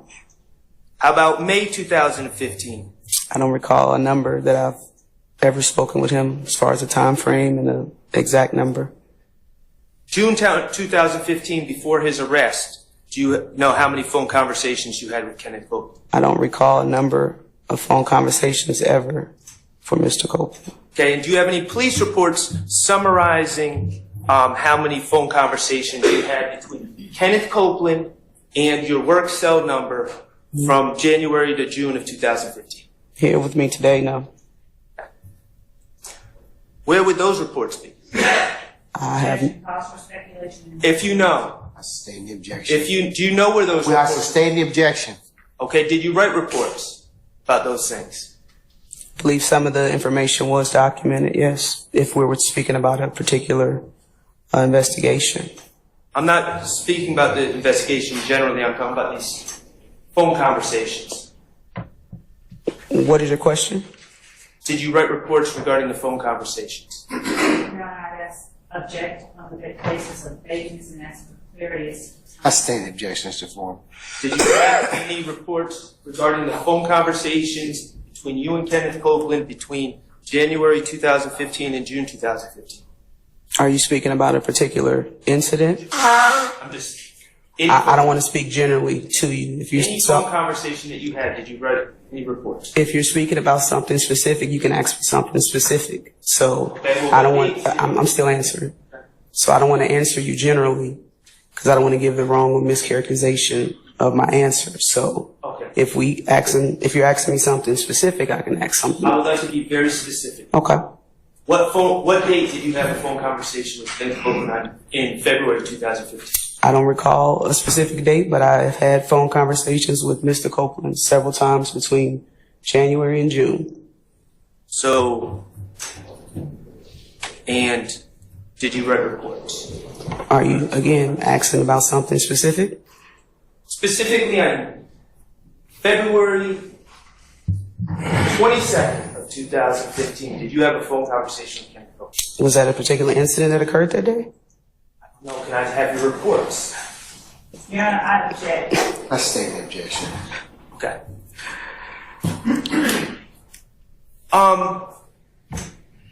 You're working a different job today than you were in 2015, correct? Yes. Okay. But in preparation of your testimony, you did have phone conversations with the prosecution team about the plans of you testifying, correct? I've spoken with Ms. Love, yes. Okay. Have you spoken to other members of the prosecution team? I may have spoke with Simone once. Okay. Was this Ms. Hilton, I'm sorry. in person or on the phone? Objection, Your Honor. The witness availing themselves to prepare for testimony? I'll hold the objection. Is this in person or on the phone? Majority of the time over the phone, if I was available. You said the majority of the time. Approximately how many phone conversations? Since the start of myself coming into court? No, since they started calling you potentially as a witness to prepare you to testify. I may have talked to Ms. Love twice since my time that I've been here testifying. I've spoken to her more often, but I'm really not available to be on the phone during most times because of my job. How many in-person meetings? With Ms. Love? With anyone from the prosecution? Again, can you be more specific? Do you mean since my testimony has started? No.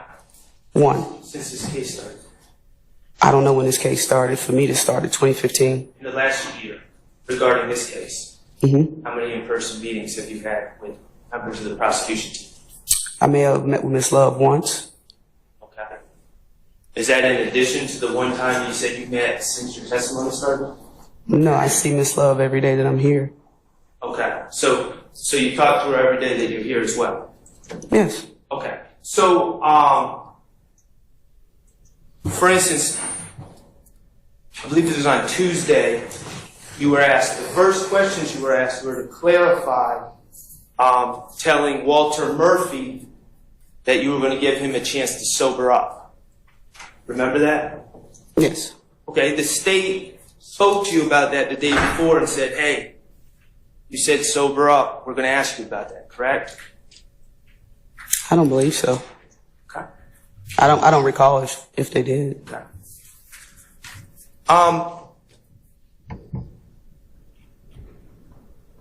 You're aware that the defense attorneys were also seeking to speak with you prior to your testimony, correct?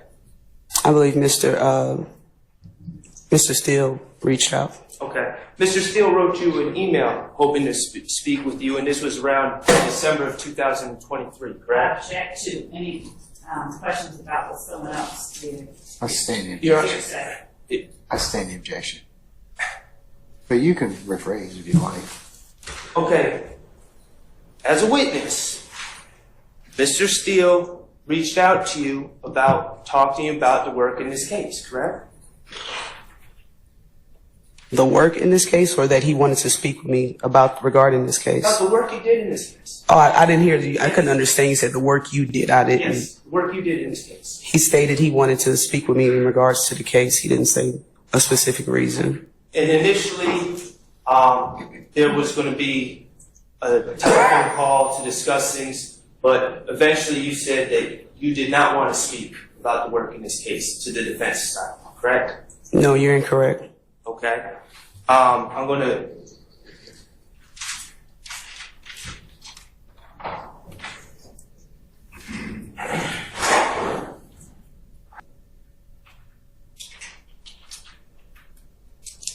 Just part of it.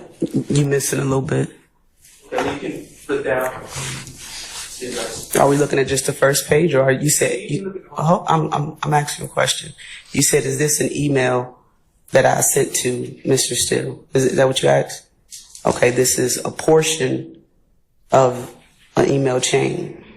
Right. And Okay. you can look at the previous pages. What am I looking for? Just to make sure that you feel that it's an accurate representation of the email.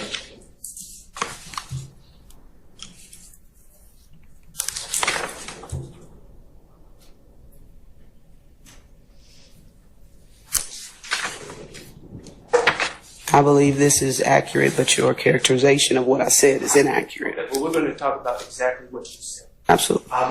In the previous pages, Mr. Steele was trying to set up a meeting to speak with you about the work in this case, correct? Your work in this case, correct? Correct. All right. Could you read the email on that top page? Yes, The data. Basis. You say reading a document, not an evidence. The prior inconsistent statement. It's foundation. I'll sustain this to that. I sustain objections to that.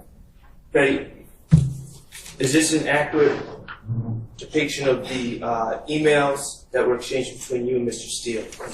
It appears to me. It looks a little out of order, but for the most part, it appears to me. Your Honor, at this point, at this time, I would ask to admit ES 13 into evidence. Objection. Yes, Your Honor. It's Basis.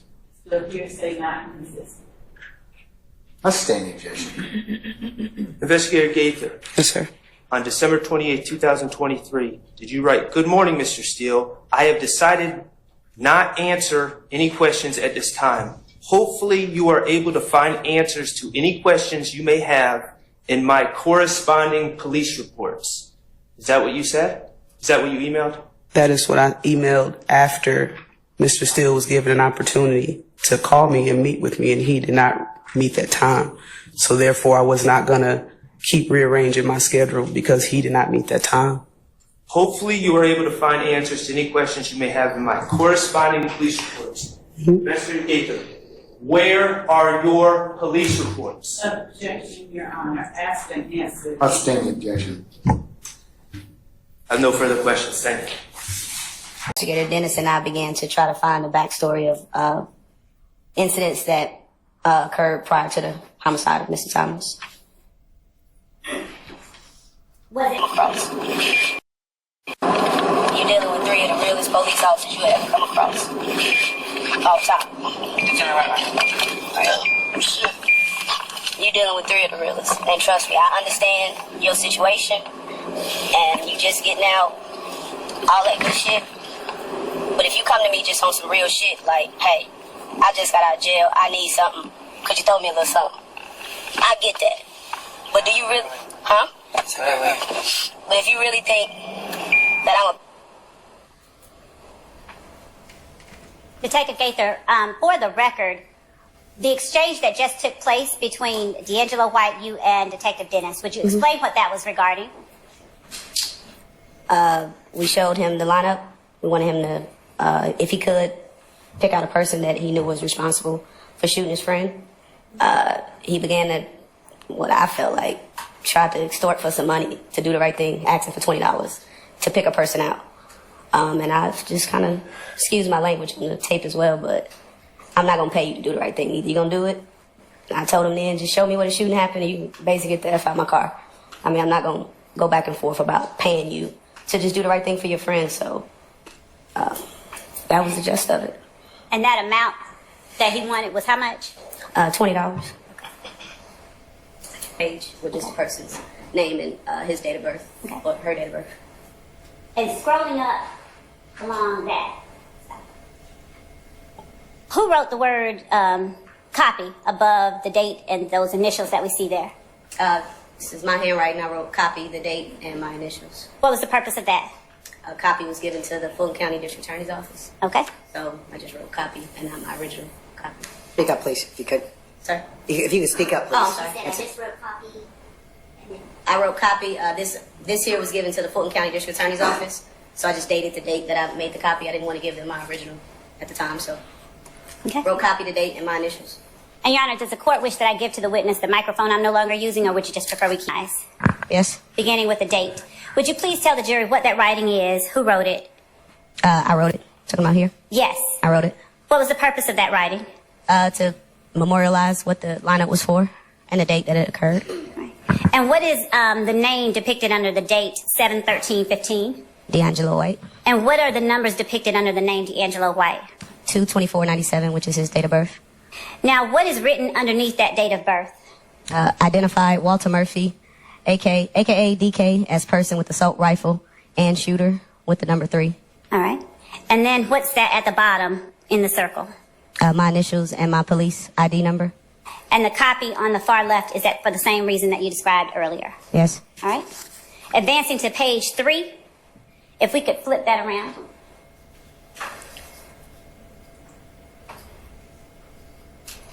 Would you tell the jury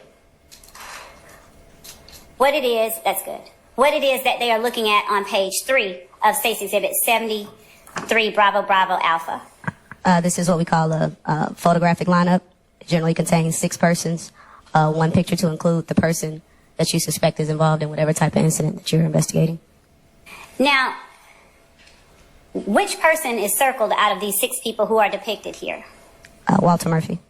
And who placed the circle around Walter Murphy's head? D'Angelo White. Are there any initials or other markings to identify that person as having been circled by D'Angelo White? Yes, he put his initials here, DW, and circled them right under Walter Murphy's photograph. Did you personally see him place his initials there? I did. What is the number next to case number at the bottom? That's the date that we met with him and he identified Walter Murphy. All right. And that case number, to the right of the words case number, if it's 151022458, is that the number for this particular case? Yes, that's the case number signed by APD. All right. When you asked D'Angelo White to look at the photographs in that 6-pack, what was your understanding of how well he knew Walter Murphy? From what he told me, he knew him pretty well. He had been close enough to him to see a tattoo on his face. He knew the area where he hung out, the guys who he hung around with. So at that time, I believed he was pretty familiar with how he looked, who he was. Is there any particular, backing up, is this the first photo array that you've ever shown to a witness in a case you've had to investigate? No. We're able to find answers to any questions you may have in my corresponding police reports. Mr. Gator, where are your police reports? Objection, Your Honor. Asked and answered. Outstanding objection. I have no further questions. Thank you. All right. Ladies and gentlemen, how about we take some lunch at this point in time?